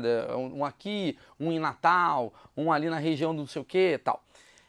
Como é que fica essa questão da grana? Porque, assim, abaixo desses caras tem o quê? Os soldados, que você me falou, né? Hoje eles não chamam mais de soldados, Isso mas que eu queria tudo entender. sintonia. Eu queria que você me falasse como é que são essas castas, né, de funcionários e para onde vai repartir esse dinheiro. Como é que eles fazem com o dinheiro? Isso daqui pega dinheiro, vai para outro, manda dinheiro, manda aqui, chega para cá, divide no final do ano, tem 13º. Como é que funciona Festa isso? da empresa, né? É a festa da empresa, Show do confraternização. Jota Então, é claro que eu não sei, né, exatamente o caminho do dinheiro, mas eu sei, mas o que eu acho que dá para entender é um pouco Estrutura. uma estrutura, assim, né? Tem uma cúpula da sintonia, o resumo disciplinar, digamos, né? Abaixo deles, o PCC tem uma estruturação que é a partir dos locais. Eles têm uma estrutura que chama Sintonia dos Estados e Países, que é um grupo, digamos lá, umas 10 pessoas, que vai cuidar da administração, da gestão do PCC em cada estado do Brasil e em outros países que o PCC está. Especialmente Paraguai, é muito importante, Bolívia, Argentina, mas também eles têm um gato pingado, outro em Portugal, Inglaterra, Suíça, que não são estruturas, são algumas pessoas. Mas, enfim, aí tem, então, a sintonia geral final, abaixo tem a sintonia dos estados e países. A sintonia dos estados e países, ela vai cuidar do PCC fora de São Paulo. Uhum. E aí tem a estrutura do PCC em São Paulo. A estrutura do PCC em São Paulo, ela é dividida pelo DDD. Então, vai ter um sintonia para cada DDD. O sintonia da 14, sintonia da 16, sintonia da 17, enfim, né? Esses são, eu diria que seria o segundo escalão, né? Abaixo da sintonia geral final. Então, é esse por DDD. E tem aí os dos estados, né? Sintonia do Ceará, sintonia do Espírito Santo, enfim, por aí. E aí por diante. Bom, abaixo desses, aí você vai ramificando. Por exemplo, né? Na região Campinas, sei lá, 13? É 13? Campinas, nem sei. Mas, bom, enfim, qualquer... 13 é Lula. Campinas é 19. Ah, 19. bom, só para dar um exemplo que não seja... Né? Então, tem a sintonia da 19, a Campinas tem a cidade de Campinas, tem várias cidadezinhas na região. Então, provavelmente vai ter um que é responsável por Campinas, outro que é responsável ali por, sei lá, alguma coisa igual, do lado. Cara, é igual o governo, governador, vereador, né? Enfim, e aí chegando, só para resumir, né, digamos, chega na estrutura lá do bairro, que é feito disciplina no bairro. Então, vai chegar ali na ponta. O disciplina, ele entendeu? dá, digamos... Ele orienta a galera, quer dizer, Isso. entendi, ele vai passando. Então, eu entendo essa questão do dinheiro, né? Então, a droga vai vindo de cima para baixo até abastecer. Esses que estão na sintonia já geral final e nesse segundo escalão, em geral, eles são, não necessariamente, mas em geral são empresários de drogas no atacado, né? São pessoas que têm ali movimentam valores e volume de mercadorias maiores. E aí, então, isso vai passando até chegar na biqueira ali, né? E o dinheiro, por sua vez, vai subindo também, né? Vai subindo. E aí, mas aí Isso. tem uma porcentagem, tem um salário, como é que eles ganham? Esses que exercem papel, por exemplo, de disciplina ou sintonia X, Y, Z, eles podem ter salário. Ou eles podem ser remunerados com mercadorias em consignação. Isso varia, né? E bônus de acordo com o seu... É. E além, só que o PCC ainda tem uma outra complexidade, além dessa estrutura, digamos, que é baseada no território, eles têm algumas que eles chamam de sintonias, que são por departamentos específicos. Por exemplo, tem a sintonia dos gravatas, que é um departamento responsável por recrutar, pagar os advogados, Caramba, né? Tem a sintonia do pé de caramba. borracha, que são os responsáveis por organizar ônibus que eles alugam e carros, por comprar carros que são deles, né, do Uau. PCC. É, tem as sintonias, a da rifa, que é responsável por organizar as rifas que eles fazem, né? E tem a sintonia do progresso, que é a mais importante, porque é responsável pelos recursos, né? O progresso é o tráfico. E aí, dentro da sintonia do progresso, tem a do Bob, que é a da maconha, que eu não sei porque chamada de Bob. Bob Esponja. Pois é, ou Bob Esponja ou Bob Marley, né? Não, Acho é que Bob não, Marley, né? Bob Marley, É, Bob eu não Marley. tenho, não, pra falar a verdade, eu não tenho ideia, mas é a sintonia do Bob, tem a sintonia do, eles chamam de ML, que é o muito louco, que é o ML, é o crack, né? É o crack. E tem a sintonia, tem a da 100%, que é a da cocaína pura. Enfim, então, então tem essa estrutura que ela é, digamos, né, ela é, digamos, departamental, e ela é um pouco que acoplada a essa que é territorial. Então, às vezes, o cara que é o responsável, sei lá, pela cocaína, pela pura, ele também pode ser o sintonia, sei lá, O do que você tá Mato me Grosso. dizendo é que o cara que trabalha no PCC, ele trabalha pra caralho. Porque é um Muito, trabalho. muito, trabalhar O cara muito. acorda de É, manhã, já tem telefonema, pô, reunião, tem que ver. O cara do Paraguai não tá vindo aqui, complicado. é, Liga pro é. Ó, o Tavares. Celso do 17 tá Os caras acabando estão com o fazendo nosso. home office, velho. Aqui, porra, aqui. Mas é isso mesmo. Teve na pandemia home office do PCC? Eu acho que sim, mas alguns têm que sair na rua mesmo, né? Pra poder buscar droga, Porque é só pegar o transportar Zoom e mesmo. ver que se reuniu.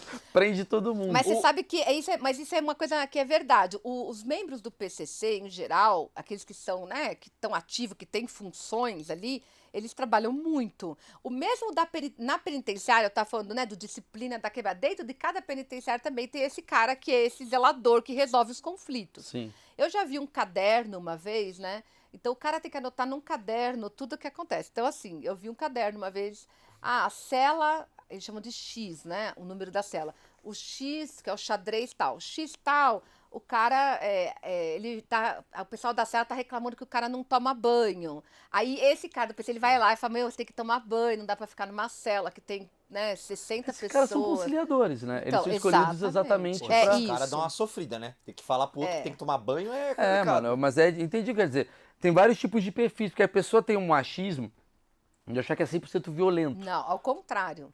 Porque o PCC, inclusive, isso é uma característica. Eu digo assim, que antes do PCC, o preso, né, o criminoso respeitado era aquele que era violento. Mas depois, com essa expansão, as mudanças, né, que aconteceram a partir da expansão do PCC, mudou totalmente. O preso que tem o perfil, digamos, de ter um papel importante no PCC, é justamente aquele que tem uma capacidade de persuasão, argumentação e também de dialogar, porque é ele que dialoga o tempo todo com a administração prisional. Se é na quebrada, ele vai ter que dialogar com a polícia, eventualmente, e com a comunidade, É, o que você tá né? me falando, assim, é pra quebrar um outro achismo, eu acho que a galera tem, né, socialmente, que é o cara que tá ali, não necessariamente ele parece um bandido, mas o cara tá andando de terno e Não, gravata, batendo papo com todo mundo. exatamente. Ele é o cara que, quando eu fazia as entrevistas, né, era muito perceptível a diferença dos membros do PCC, porque quando eu fiz entrevistas nas penitenciárias, eu falava com gente que era irmão do PCC e com os que não eram. E os irmãos do PCC, você percebe, porque primeiro que eles têm um discurso muito pronto, assim, da justificativa da Que é o atuação lado deles. certo. Isso. Que é o que? O lado certo. Que é o lado. É essa coisa de fazer um crime, digamos, sem cometer violência desnecessária. É digamos, o ideal para eles, é claro que nem todo mundo, né, faz isso, mas o crime ideal, por exemplo, é o roubo a banco, roubo a transportadora de valores, que você ganha uma grana e quando você não dá nenhum tiro, não mata ninguém, então você está tirando de quem tem e tá, eles chamam se fortalecendo. Robin Hood, né? Isso. Agora, por exemplo, o bandido, né, o criminoso que rouba, até dentro do sistema prisional tem essa pecha. Ah, você é ladrão da velhinha. Sabe, o cara que Esse rouba cara a não é bem velhinha, visto. esse aí não tem valor, entendeu? Não é desvalorizado. Então, essa é a ideia do crime pelo certo. É óbvio que nem todo mundo. Isso também é muito uma narrativa de É uma justificação. romantização. Mas é que para eles também é um reforço, é um discurso de legitimação, de defender, A de essência. justificar aquilo que eles fazem, né? Sim, sim, sim. Então muitos falavam assim, alguns falavam, olha, eles falavam para mim, né? Ah, que bom que você está vindo ver o que a gente faz aqui, porque é importante as pessoas saberem o que a gente faz dentro das prisões, né? Aí eu falei, não, mas eu não vou sair por aí, né? Como se eu fosse um porta-voz de vocês, né? Eu explicava, eu falei, não, eu tô pesquisando, eu tô falando com muita gente, eu não vou sair, digamos, defendendo vocês, eu tô tentando entender. Sim, Agora, sim. eles já achavam que eu ia, que eu Já seria. estavam te aliciando. Então, que eu seria uma espécie de um porta-voz. Até lembro que teve um até que eu deixei claro, assim, que eu falei, eu não vou deixar eles pensarem uma coisa que eu não vou fazer. Então, eu Sim, quis ficou ser puto, né? sincera, né? Eu quis ser honesta, É. pra depois também não ficar, Ô, né? Camila, quer dizer, você tá me falando assim, o PCC, ele tá em várias partes da sociedade, tá? Não, quantos membros do PCC estão presos e quantos estão soltos? Percentualmente, O assim. que eu lembro da última vez que eu vi, que é uma estimativa do Ministério Público, agora se não me engano, eles estimam que no Brasil inteiro tinha cerca de 40 mil membros do PCC soltos, mas isso faz alguns anos já. Deve fazer pelo menos uns 8 anos. E dentro do sistema prisional, qual é? A gente, em São Paulo tem cerca de 230 mil presos. Eles estão Né? mais presos do que soltos. Então, não, São Paulo tem 230 mil para a população Tá, total, tô né? carcerado.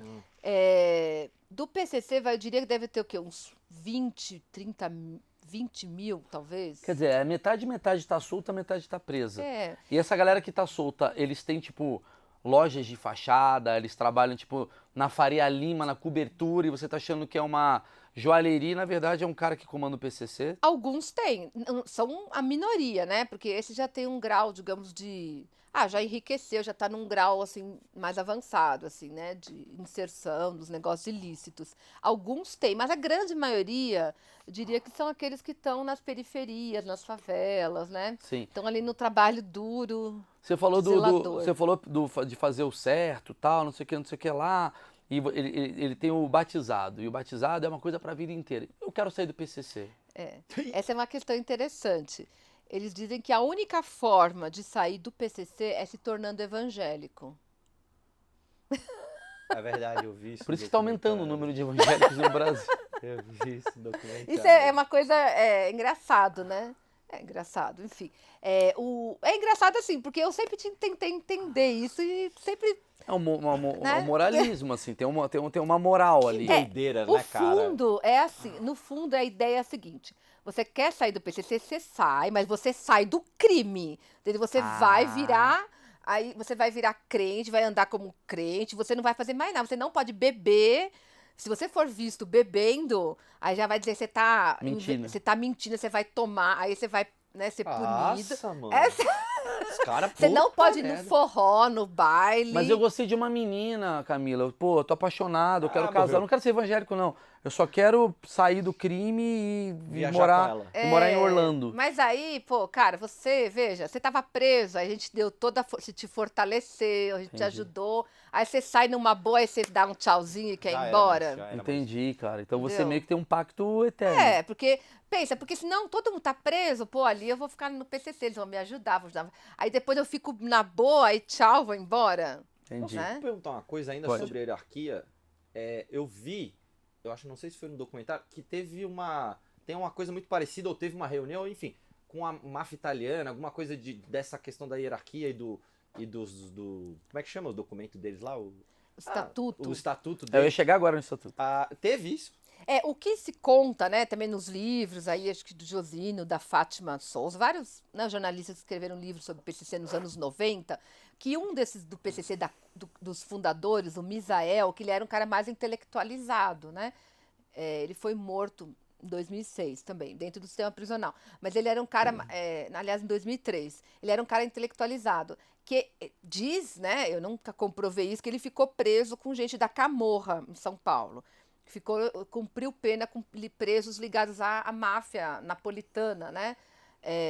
A Camorra. Então, né, algumas pessoas dizem então que ele que era mais, foi ele que escreveu o estatuto em 98, 97. O PCC tem ali o primeiro estatuto. Então dizem que ele teve essa influência de presos ligados à máfia, à Camorra napolitana. Para fazer essa constituição, Para praticamente. pensar nessa questão assim, né, digamos. O que dá certo, o que dá errado, o Não, que e que também já nessa deu. coisa do vínculo, a coisa mais politizada da organização. De ser uma bandeira, né? De ser uma... Vamos a ele, ao Isso. estatuto. Qual que é o estatuto do PCC? Quais são as coisas que você pode falar? Não aqui, roubarás. curiosas? Quais são as regras Olha, o desse PCC estatuto? teve o primeiro estatuto, que é esse que eu mencionei, de 2000, que é de mais ou menos 97, e teve um segundo estatuto, que aí é o atual, né, digamos assim, que eles, como é que eu não sei como dizer, não é proclamar, né, mas eles, digamos, que circulou a partir de 2011, quando o PCC fez 18 anos. Então, nesse estatuto, que é um estatuto que eu já vi ele de diversas formas, digitado, manuscrito, de diversas Ele tá na modalidades. internet? Eu acho que tem na sim. internet. Deixa eu dar um Google. Eu acho que deve ter. Ele tem 18 itens, né? Eu não vou, claro, né, lembrar de todos, mas é basicamente a ideia, né, de fortalecer o grupo, de que quando alguém assume compromisso tem que pagar mensalidade para fortalecer, que quem está fora tem que fortalecer quem está dentro, porque esse, no fundo, é a base do PCC, a lógica, né? A lógica especialmente ideológica. É fortalecer, ajudar, digamos, quem está cumprindo, quem está preso. Então, se você sai da cadeia, por isso que você não pode ir embora, porque você tem que fortalecer, achou? Achei. Aí, ainda. Tá aqui. Tu quer Tem dar uma mesmo? olhada? Deixa eu ver. É um estatuto, deixa eu dizer, tá O fácil. estatuto tem os itens, é bem. Entendi, E deixa eu tem ler um, aqui. e tem dois. Caramba, é um item mesmo... Isso aí tem. Esse segundo estatuto, uma coisa importante que veio nele, né, uma mudança que foi, na época, teve uma repercussão grande, é o 18º artigo, que ele diz que quando a polícia matar alguém na covardia, porque eles distinguem, né? Às vezes eles dizem que uma coisa é a polícia matar de fato numa troca de tiros, que eles acham que isso acontece. Não vai ter vingança. Isso. Agora, quando é a execução For da covarde. polícia, que eles falam que é covardia, aí nesse estatuto está dito que o disciplina da quebrada é obrigado a matar pelo menos 2 policiais como forma de, né, de Disciplina vingança. só se ferra, cara. Então, ele tem que organizar digamos, essa vingança, né? Isso, eu não sei se vocês vão lembrar, em 2012, quando muitos policiais morreram em São Paulo, eles eram como se fosse um latrocínio. Que eles botavam marcas, né? Mas tinha no um muro. atrás do outro, assim, vários policiais, foram mais de 100 naquele ano. Eu lembro. E aí tinha várias chacinas, sempre, né? Eu até fiz uma vez um artigo sobre isso. Tinha um policial morto, e aí naquela semana tinha uma chacina, ou seja, a vingança da polícia. E aí depois tinha outro policial morto e chacina. Então foi um ano que foi marcado por essa, digamos, uma guerra meio que invisível, assim, não declarada, Sim, né? sim. Porque foi logo depois desse estatuto, né? Esse estatuto circulou um ano antes. A polícia em São Paulo, nessa época, matou pessoas muito importantes do PCC, em 2011, em 2012. E muitos policiais foram mortos. Na época, 2 lideranças do PCC foram para o sistema penitenciário federal, que é um regime de isolamento. E está até hoje lá por conta desses ciclos de vingança, né? Então, eu diria que tem essa questão da polícia, que eu não sei se... Não dá para dizer que isso é válido até hoje, sabe? Eu não acho que hoje os disciplinas ficam matando policiais, porque isso gera assim, um impacto muito grande, tanto financeiro, né? Porque aí a polícia ocupa o território. Quando aconteceu, acho que recentemente, em Paraisópolis, que uma policial foi morta, né? Acho que ano passado, retrasado. Você tem uma ocupação ali que atrapalha os Claro, negócios, né? claro. E também a perda, né? A polícia, de fato, ela vai, né? Como, digamos, com Tem que responder, né? um objetivo maior ali de não, às vezes, de prender, mas de matar algumas Sim, pessoas. sim. Então gera vira uma muitas guerra. perdas, Uma né? vingança. Ó, basicamente, todos os integrantes devem lealdade e respeito ao primeiro comando da capital. Devem tratar todos com respeito, dando os bons exemplos a ser seguidos pela massa. Acima de tudo, ser justo e imparcial. Tem uma Dando coisa... bom exemplo. Bom exemplo. Lutar sempre pela paz. A primeira... Acho pera muito estranho isso daqui, lutar sempre pela paz. Ser justo e imparcial também não é bom, cara. O PCC falando, seja justo, viu? É. Entendeu? É esse debate, né, que eu falei. Então, a ideia Mas é a de que- justiça deles. Deles, que eles Isso. já sabem o que E que você é. não pode matar o outro e ir matando. Você tem que fazer o julgamento, né? Ir para as ideias. Você tem que chamar as E testemunhas e, tem ter um certeza. cara que, se for pra matar, tem um cara pra matar ou não? Não, agora, geralmente, vamos supor, se eu que chamei ali, se eu que fui reclamar, aí se tiver, geralmente, se é uma coisa particular minha, que eu quero matar o Maurício, aí se eles decidirem que eu posso, aí eu mesmo tenho que matar. Né? Vai achando que eles vão te dar todo o serviço completo. É, porque Não. senão, veja, né? Um Só. homicídio, você tem uma pena de, no é a mínimo, sei lá, Porto 10 Seguro. anos, né? Então o cara corre o risco também, né? Antigamente Claro. eles tinham os matadores, mas aí acho que eles perceberam que era mais inteligente deixar a própria pessoa, ela quer a vingança, ela Se já vira tem... aí, dona Neide. Cara, mas É. olha só, mas olha o estatuto dos caras. Lutar sempre pela paz, justiça, liberdade, igualdade e união. Visando sempre o crescimento da organização, respeitando sempre a ética do crime. Me dá vontade de pegar isso daqui, sempre a ética do crime. É a ética do crime. E lutar pela paz. E não sei o quê, mas pela ética do crime. Quer dizer, é por isso que você falou, é o caminho certo pelo jeito errado. Não, o lado certo da vida errada. Todos os integrantes do comando têm por direito de expressar sua opinião e têm o dever de respeitar a opinião de todos. Menos se for gay, pelo que você me falou.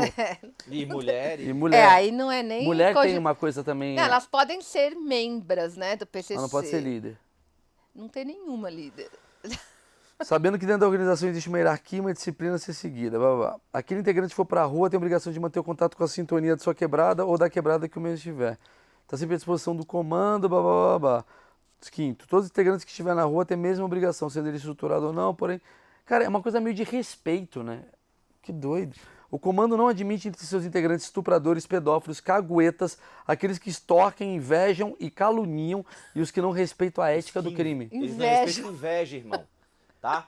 Beijo no ombro. Beijo no ombro. É. É dever de todos os integrantes da facção colaborar e participar Vou dos matar todo progressos do comando, seja ele qual for, pois o resultado desses trabalhos são integrados em pagamentos de despesas com defensores, advogados, ajuda para a tranca, cesta básica.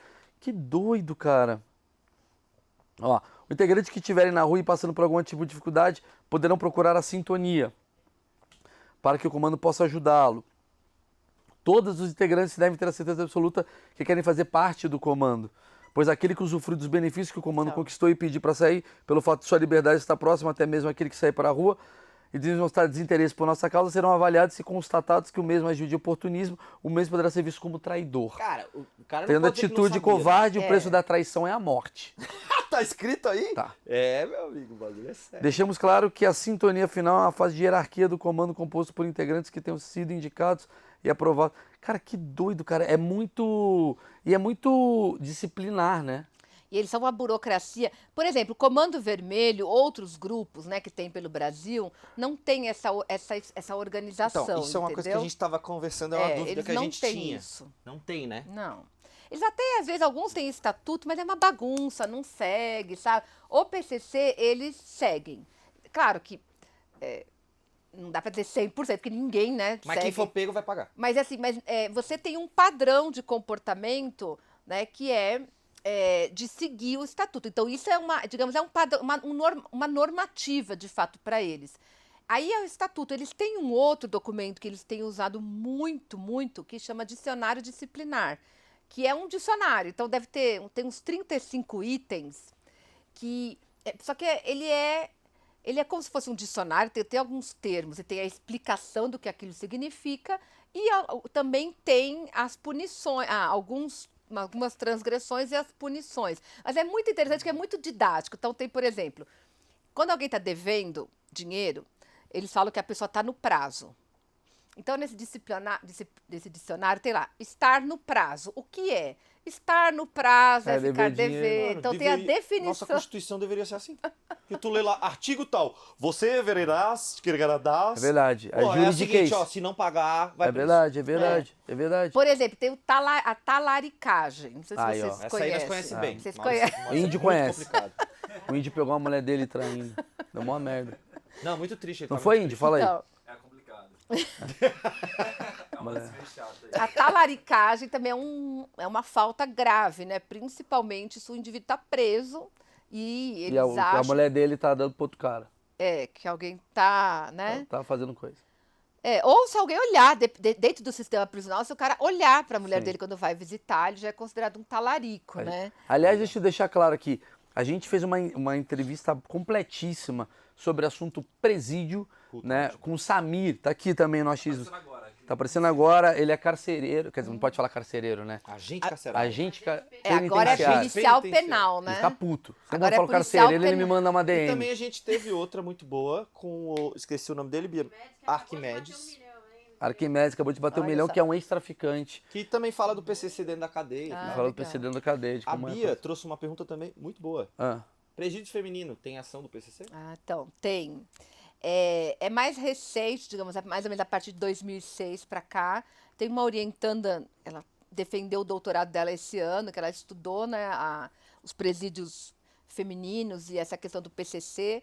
Você tem prática, é muito parecido com o masculino, essa questão, então tem uma pessoa, a disciplina e tal, mas tem algumas diferenças importantes, que eu acho que é muito importante por a questão de gênero, né? O PCC, ele é um grupo, digamos, heteronormativo, né? E extremamente misógino e machista. Não, vocês falam que tem muita visualização. Bom, mas é isso mesmo. Né? Não tem como, né, analisar de outra maneira, na minha visão.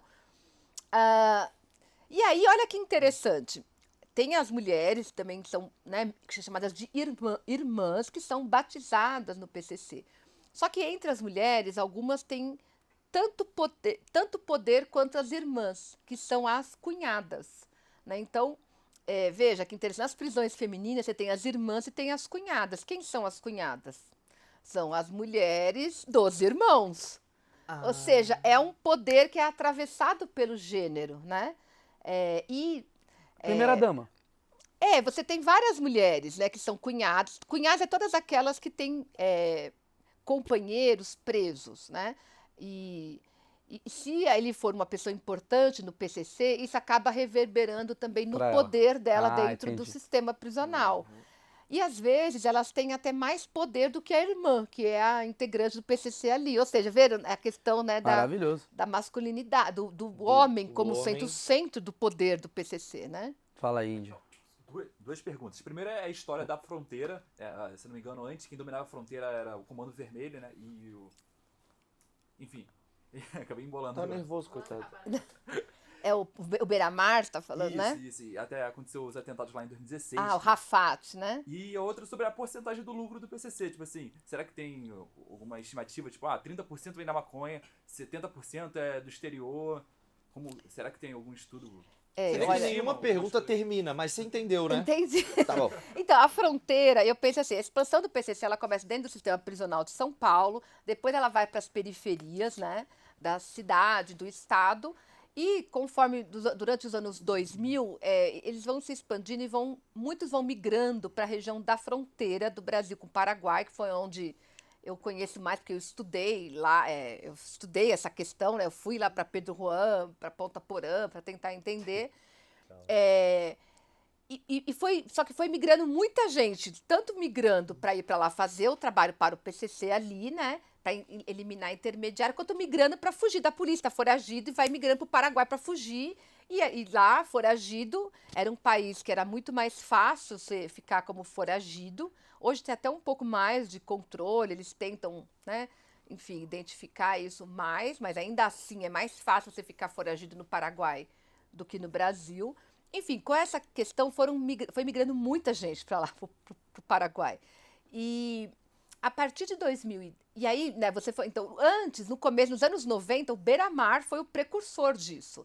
O Fernando de Beiramar, ele foi como matuto, né? Então, eliminando os intermediários por fornecimento de cocaína para o Rio, ele foi diretamente lá na fronteira, Ele mesmo pegava. Pedro Juan Cabaleiro, para ele pegar e trazer e ganhar mais dinheiro. E começou aí entrar no atacado, né? Então, ele fez nos anos 90. A partir do finalzinho dos anos 90, sobretudo nos anos 2000, começa a ter gente do PCC indo para lá também.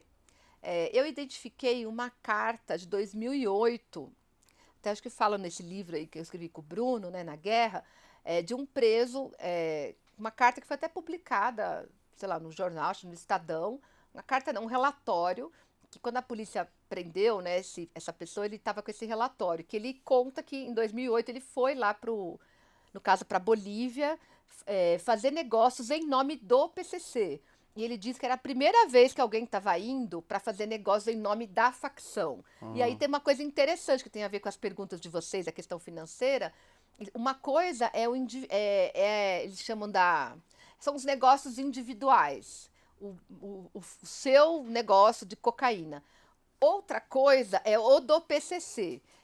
Na prática, isso é muito liminar, é muito difícil de se separar e é muito arriscado também passar de um para o outro, Sim. né? Pôr o pezinho aqui. Mas, na verdade, existe. Os integrantes da sintonia final do PCC, a grande maioria deles fazem negócio, são grandes empresários, eles. E, ao mesmo tempo, eles trabalham para o PCC.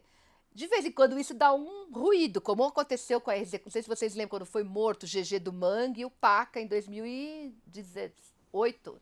Foi quando a gente está discriminando, a gente está tentando terminar de escrever o livro e ia acontecendo essas coisas. Caramba, e a gente. Esse tipo não vai acabar Enfim, nunca. não, tem uma hora que chega, né? Porque ficou um vai e vem Mas e você me mata falou um, uma coisa mata que é outro. curiosa, que é tipo assim, existem, sei lá, empresários, assim. Onde estão esses caras? O PCC, vamos lá. Porque as pessoas imaginam que o PCC é um cara que está dentro do presídio, Pra mim também tinha. com a camisa de time de futebol, um gorrinho, comandando. Aonde tá esses caras? Porque assim, eu vou fazer uma outra pergunta, para ficar mais fácil. É um montante de dinheiro absurdo. O tráfico, armas, dinheiro, drogas, tal. Você precisa lavar esse dinheiro, de alguma maneira, né? Porque você vai fazer lá, comprar um apartamento, comprar uma casa, tal. E vai pra onde esse dinheiro? Onde você vê, assim, que esses caras são muitos deles. O cara trabalha no ramo da música, ele financia uma dupla sertaneja. Tem muito esse rolê? Nas Futebol. minhas pesquisas, a parte da lavagem de dinheiro foi a que eu menos, digamos assim, aprofundei, porque é a parte mais difícil, né? E também porque a minha pesquisa focou mais na prisão. Mas eu diria que então o PCC, eu acho que a base dele são as pessoas que estão lá no presídio. Essa digamos, é a parte, é a essência, o núcleo, vai. Agora, tem algumas pessoas que tiveram uma ascensão social, que foram ganhando dinheiro, foram enriquecendo, foram saindo das quebradas, foram morando em condomínios de luxo, já foram presos, por exemplo, em Alphaville, em bairros de luxo. Só que eu diria que é um ou outro, mas existe sim. Tanto aqueles que eram lá de baixo foram subindo, quanto aqueles que sempre foram lá de cima e com a dinâmica própria, né, dos negócios ilícitos, com esse imbricamento com a prisão, acabaram também se aproximando do PCC, né? Por que eu digo isso? Porque, veja, um cara que é empresário, sei lá, de cocaína, um helicóptero lá, né, que outro dia, né, apreenderam lá, né, lá de um político, né, de um Sim. dono de clube de futebol, enfim. Vamos deixar aqui, né? Então, Assim, Já sei de que você não, tá eu tô falando. dando um exemplo. Para essa pessoa, talvez não vale a pena, digamos, se vai se filiar, se tornar um membro do PCC, não vale a pena. Para quê? Porque o PCC carrega também ali a marca. Criminoso. Se você é um empresário, um dono de clube de futebol, você não é visto como uma pessoa perigosa, criminosa. Mas, né, eu acho que conforme foi aumentando as pessoas presas, inclusive grandes empresários que não tinham nada a ver com o PCC, foram caindo no sistema prisional. Não são, a maioria dos presos são pequenos, né, são pé rapado, mas alguns foram caindo. Na minha interpretação, isso foi embolando esses dois universos, que antes eram separados, Sim. eles foram cada vez mais se embolando mais. Ou seja, né, o que eu quero dizer é que a prisão, ela um pouco que reuniu os empresários que também atuavam no tráfico com os pé rapado, porque o PCC domina a prisão. Então eu digo, você é um cara famoso aí, tudo bem, você não quer nada a ver comigo, você não quer nada com o PCC, né? Só que agora você está aqui no presídio. Você precisa de Você quer ser nosso proteção. comediante? Então, Você quer fazer um stand-upinho aqui na Caraca, cadeia? velho. é, isso aí. Aí de repente eu E tô até entrando bom, é porque eles iam, né? Porque não tem muito lazer ali. Eu ia já ser- falei com o Mal sobre. A gente acha, eu Mal, eu acho que tu acha ainda, né? Que legalizar as drogas pra grandes facções seria ruim. Você já conversou com ele sobre isso? Você sabe alguma coisa? Olha, eu nunca conversei acho que sobre isso, não. Mas o que eu lembro que eu perguntava, às vezes as pessoas, né, falam muito, tinha que melhorar o sistema prisional para acabar com as facções, ou tinha que. Eu mesmo, né? Tem que. Para começar a pensar em acabar, tem que reduzir a quantidade de pessoas presas, né? Enfim, eu acho que isso é um passo. E para reduzir, acho que uma política de drogas que não seja através do viés proibicionista seria um dos caminhos para essa redução. Porque é muita gente que vai presa por causa de um cigarro cerca de de maconha. 30%, né? As mulheres chegam a 60% Que das isso. mulheres presas estão presas por tráfico de drogas. E as mulheres, majoritariamente, é o pequeno, é dentro de casa, é aquela coisa muito pequena, né? Enfim, então eu acho que esse seria um caminho. Mas uma vez eu perguntei para um preso, e aí, né? Então, aí acabar com o PCC? Ele falou, não, eu acho que tinha que. Acabar não vai. Ele falou, acabar não, porque a gente já tem nosso espaço agora, a gente não quer abrir mão do nosso espaço. Ou seja, ele está dizendo, não vem com essa história, vamos melhorar para acabar com o PCC. Acabar, a gente não quer acabar, a gente quer continuar.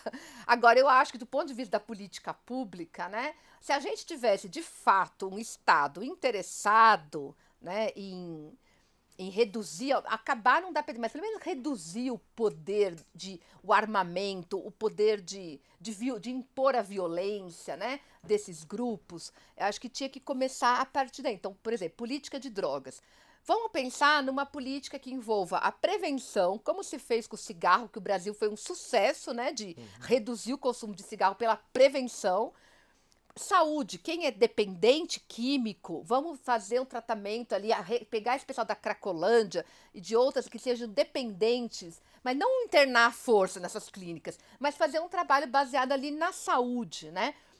E também nas escolas, um trabalho. E a regulamentação. Ou seja, também não é o vender, assim, né, a venda discriminada, regulamentar.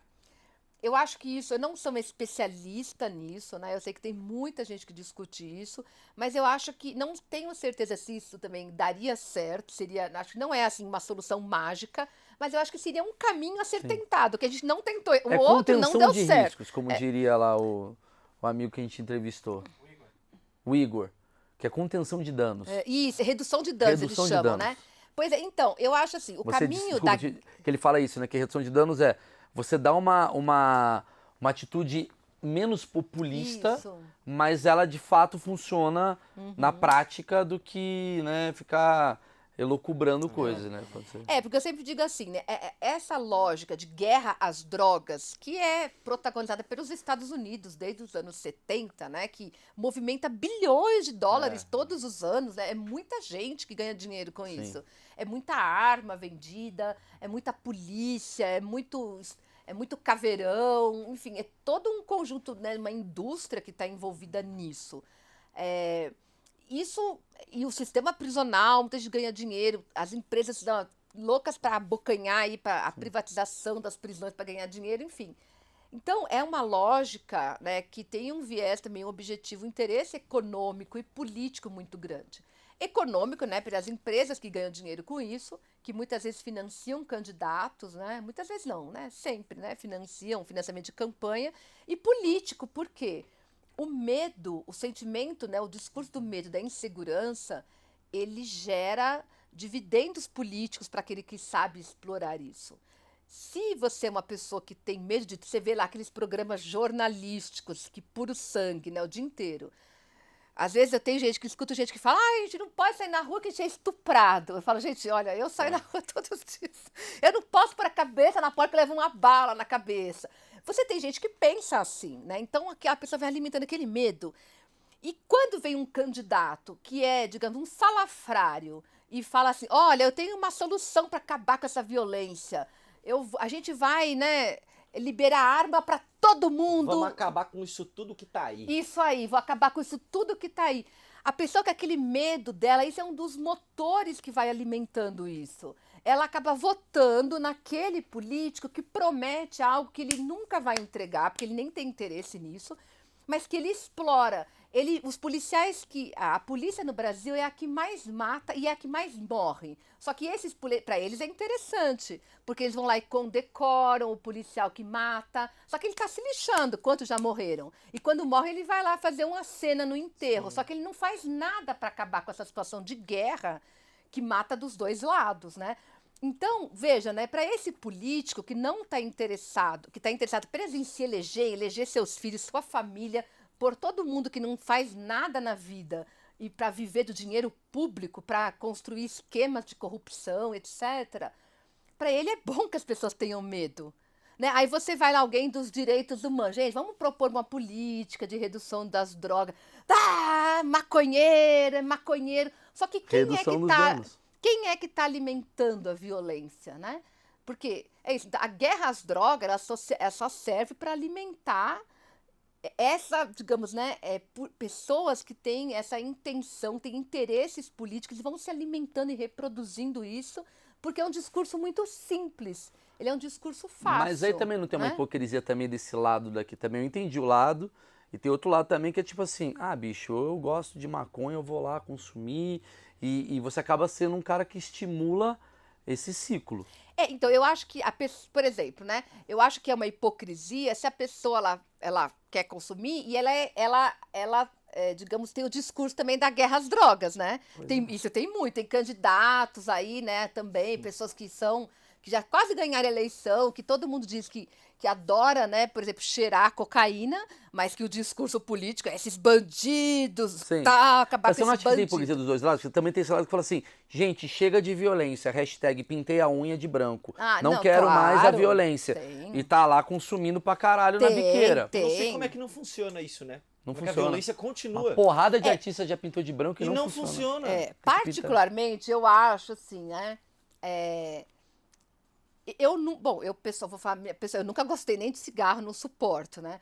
Então eu acho assim que mesmo se eu gostasse, digamos, de maconha, eu acho que uma posição política de não consumir, porque eu, como sou professora, se eu consumir dentro da minha casa, a polícia certamente não vai invadir minha casa, eu estou protegida. Eu posso consumir, os artistas, né? Muitos aí se vangloriam de consumir, porque a polícia não vai lá dar cacetada, prender e bater. Só que esse meu hábito, ele gera, né, um monte de gente pobre, preta, que está sendo morta todos os dias. Exatamente. Por conta disso. Então, eu concordo com você. Então, eu acho que a minha postura aí, pensando eticamente, né, a postura ética é defender, né, uma regulamentação, uma legalização, justamente para que quem queira fumar, cheirar, sei lá o que for, possa fazer sem que o outro, sem que o pobre negro tenha que ser morto por causa disso. O resumo é, a descriminalização, ela ajuda os dois pilares. Sim. Né? As duas polarizações que a gente está vivendo hoje, quando você descrimina... É difícil mesmo, amigão, isso. É difícil mesmo. Descriminaliza, você salva essa situação daqui do cara que ele vai consumir mais caro porque ele é ilegal, a coisa toda, e tem o preto pobre se fudendo ali para vender e tal.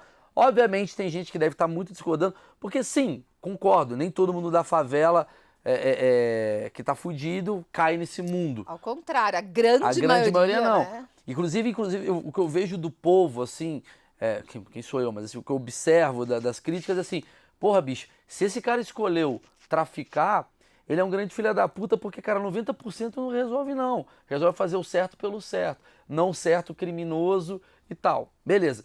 E ao mesmo tempo que você descriminaliza, a galera daqui também sai da hipocrisia do tipo, não, aqui eu sou contra a família tradicional e aqui, pô, a gente sabe que tem merda pra caralho acontecendo aqui também. Porque a cocaína nesse ramo aqui, a família tradicional consome muita cocaína, viu? Quero deixar claro.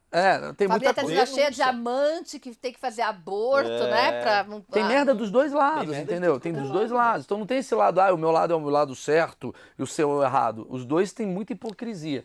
Agora, na questão da droga, muita gente bate na esquerda por conta disso, né? Porque eu acho que a esquerda ela tem essa pecha eu sei o que é certo para a sociedade, mas não está agindo de forma certa quando se tem uma lei que proíbe isso e que fomenta violência com essa turma que você julga defender. Então, assim, é muito boa a sua análise, assim, eu acho muito legal. Eu realmente sou bem ignorante nesse assunto. A gente gosta de falar com pessoas inteligentes. A gente sente Eu melhor. li seu livro, eu achei ele incrível. Eu vou... Agradeço. Não, é muito bom. Quem quiser saber mais, assim, ela falou 1/5 do que é o que está escrito no Sim. livro, né? A ascensão do PCC e o mundo do crime no Brasil, do Bruno Paes Manso e da Camila Nunes Dias, que é A Guerra, que é muito bom esse livro, achei incrível. Inclusive tem aqui o Drauzio Varela, que escreveu aqui o seu, O Drauzio. o seu prefácio e Grande tal. Drauzio. Gente, eu poderia ficar mais tempo falando, mas eu acho que a gente tem uma meta, né? Aqui daqui a pouco tem outro convidado, Tem outro né? convidado A gente aqui. também tem esse... A gente tem que ter... A gente tem que chegar no horário, né, Maurício? É. E deixar o horário dos outros quando chega também. Pra quando a gente... Muito importante isso. Respeitar. Chama-se disciplina. Isso. Eu só queria falar uma coisa. Lógico. Posso falar outra coisa? Eu acho assim, né?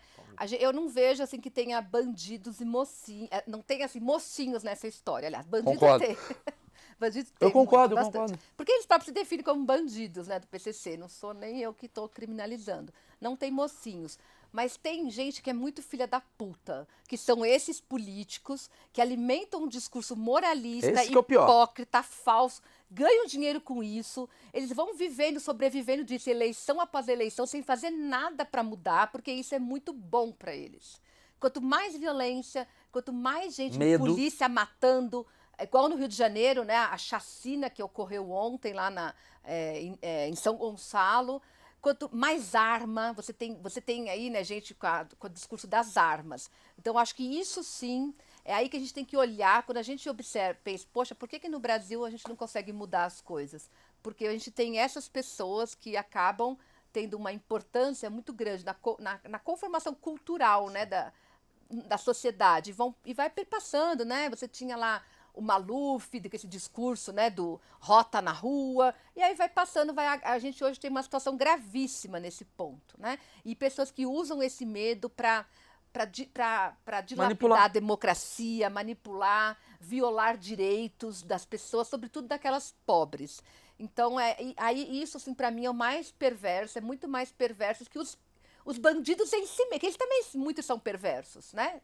Muitos deles são muito perversos. Só que esses, porque ele ainda tem uma capa de uma hipocrisia, de uma falsidade, que são os responsáveis efetivamente por tudo que a gente vive, né? Então, eu acho que quando a gente fala de uma nova política de drogas, é pensando em termos de política pública, né? Mas, claro que não, como eu disse, não vai trazer, acho que não é mágico, que eu acho que acoplado à questão da política de drogas, eu queria até finalizar com isso, tinha que ter uma política de uma repressão muito forte às armas. Porque quem é que mata? São as armas, não são as drogas. As drogas matam quem tem overdose, que é uma questão de saúde. Mas quem mata, de fato, são as armas. Então, por que não focar a política pública de repressão, atuação das polícias na arma? O que a gente tem hoje é exatamente o oposto, uma liberação geral, né? O que o presidente quer ele acha pouco, ele quer ampliar a posse de armas. Hoje as pessoas tem gente que pode ter 8 fuzis em casa. O lobby corre solto. Depende, tem algumas categorias profissionais, sei lá, advogado. Algumas, eu não sei direito a lei, mas tem umas pessoas que podem ter 8 fuzis na sua casa. Para que você vai querer comprar 8 fuzil? Então, assim, não tem lógica. É uma lógica do ódio, da violência, né?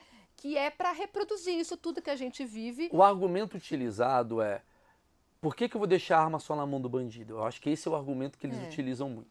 Mas só que as estatísticas mostram que, na verdade, a arma do bandido, muitas vezes, ela era a arma legalizada. Né? Porque, primeiro, quando o bandido você está no seu carro, você vai ser assaltado, será que dá tempo de você pegar a sua arma para se proteger? Geralmente não dá. Geralmente, quando as pessoas que mais morrem em assaltos, que são vítimas de latrocínio, são por que policiais são, né, muitos vítimas? Porque eles estão com a arma. Óbvio, o bandido vai te assaltar, ele vê que você vai pegar a arma, ele vai atirar antes, né? Sim. Então, geralmente, não dá tempo de pegar a arma. Então, esse é um elemento. Sim. O outro elemento são os clubes de tiro. Muitos colecionadores e clubes são de fachada. É o esquema através do qual as armas vão irrigar os mercados ilícitos. Então, esse é o grande esquema. Por que uma pessoa vai ter 8 fuzil na casa dela? Porque se não é ela, ou a própria polícia no Rio, cansamos de ver isso, como muitas vezes a própria polícia, as forças armadas, as armas são desviadas desses arsenais, né? A arma não vem do céu, né? Ela vem de algum lugar. E quem é que tem mais condições de trazer armas? né? Quem é que pode Que a arma tem é mais caro. acesso, né? Né? Enfim, então quanto mais você amplia o acesso das pessoas à posse, à compra de armas, mais a gente está ampliando as armas em circulação, tanto produzindo situações no trânsito, né, desses homicídios ocasionais, o cara tá nervosinho, ele vai dar um de machão lá no trânsito, porque ele tá com um revólver, quanto você vai permitindo que essas armas vão migrando, né, para os mercados ilícitos e alimentando os A minha criminosos. teoria sobre arma é o seguinte, cara. A gente não sabe dar seta. A gente não consegue dar seta. Eu vou quase Não terminei sabe o vídeo agora. esquerda ou porque eu direita? O cara, não sei. É. Imagina uma Então. arma, velho. É. Essa é a minha vou... A teoria. gente cai de assim. bicicleta, A né? gente é burro demais, velho. é. O Vasco pede a gente ficar puto. É. Eu acho que não. Fala, Aí, ó, o cara já fica pegou a mal, arma. O cara fica mal. Valeu, gente.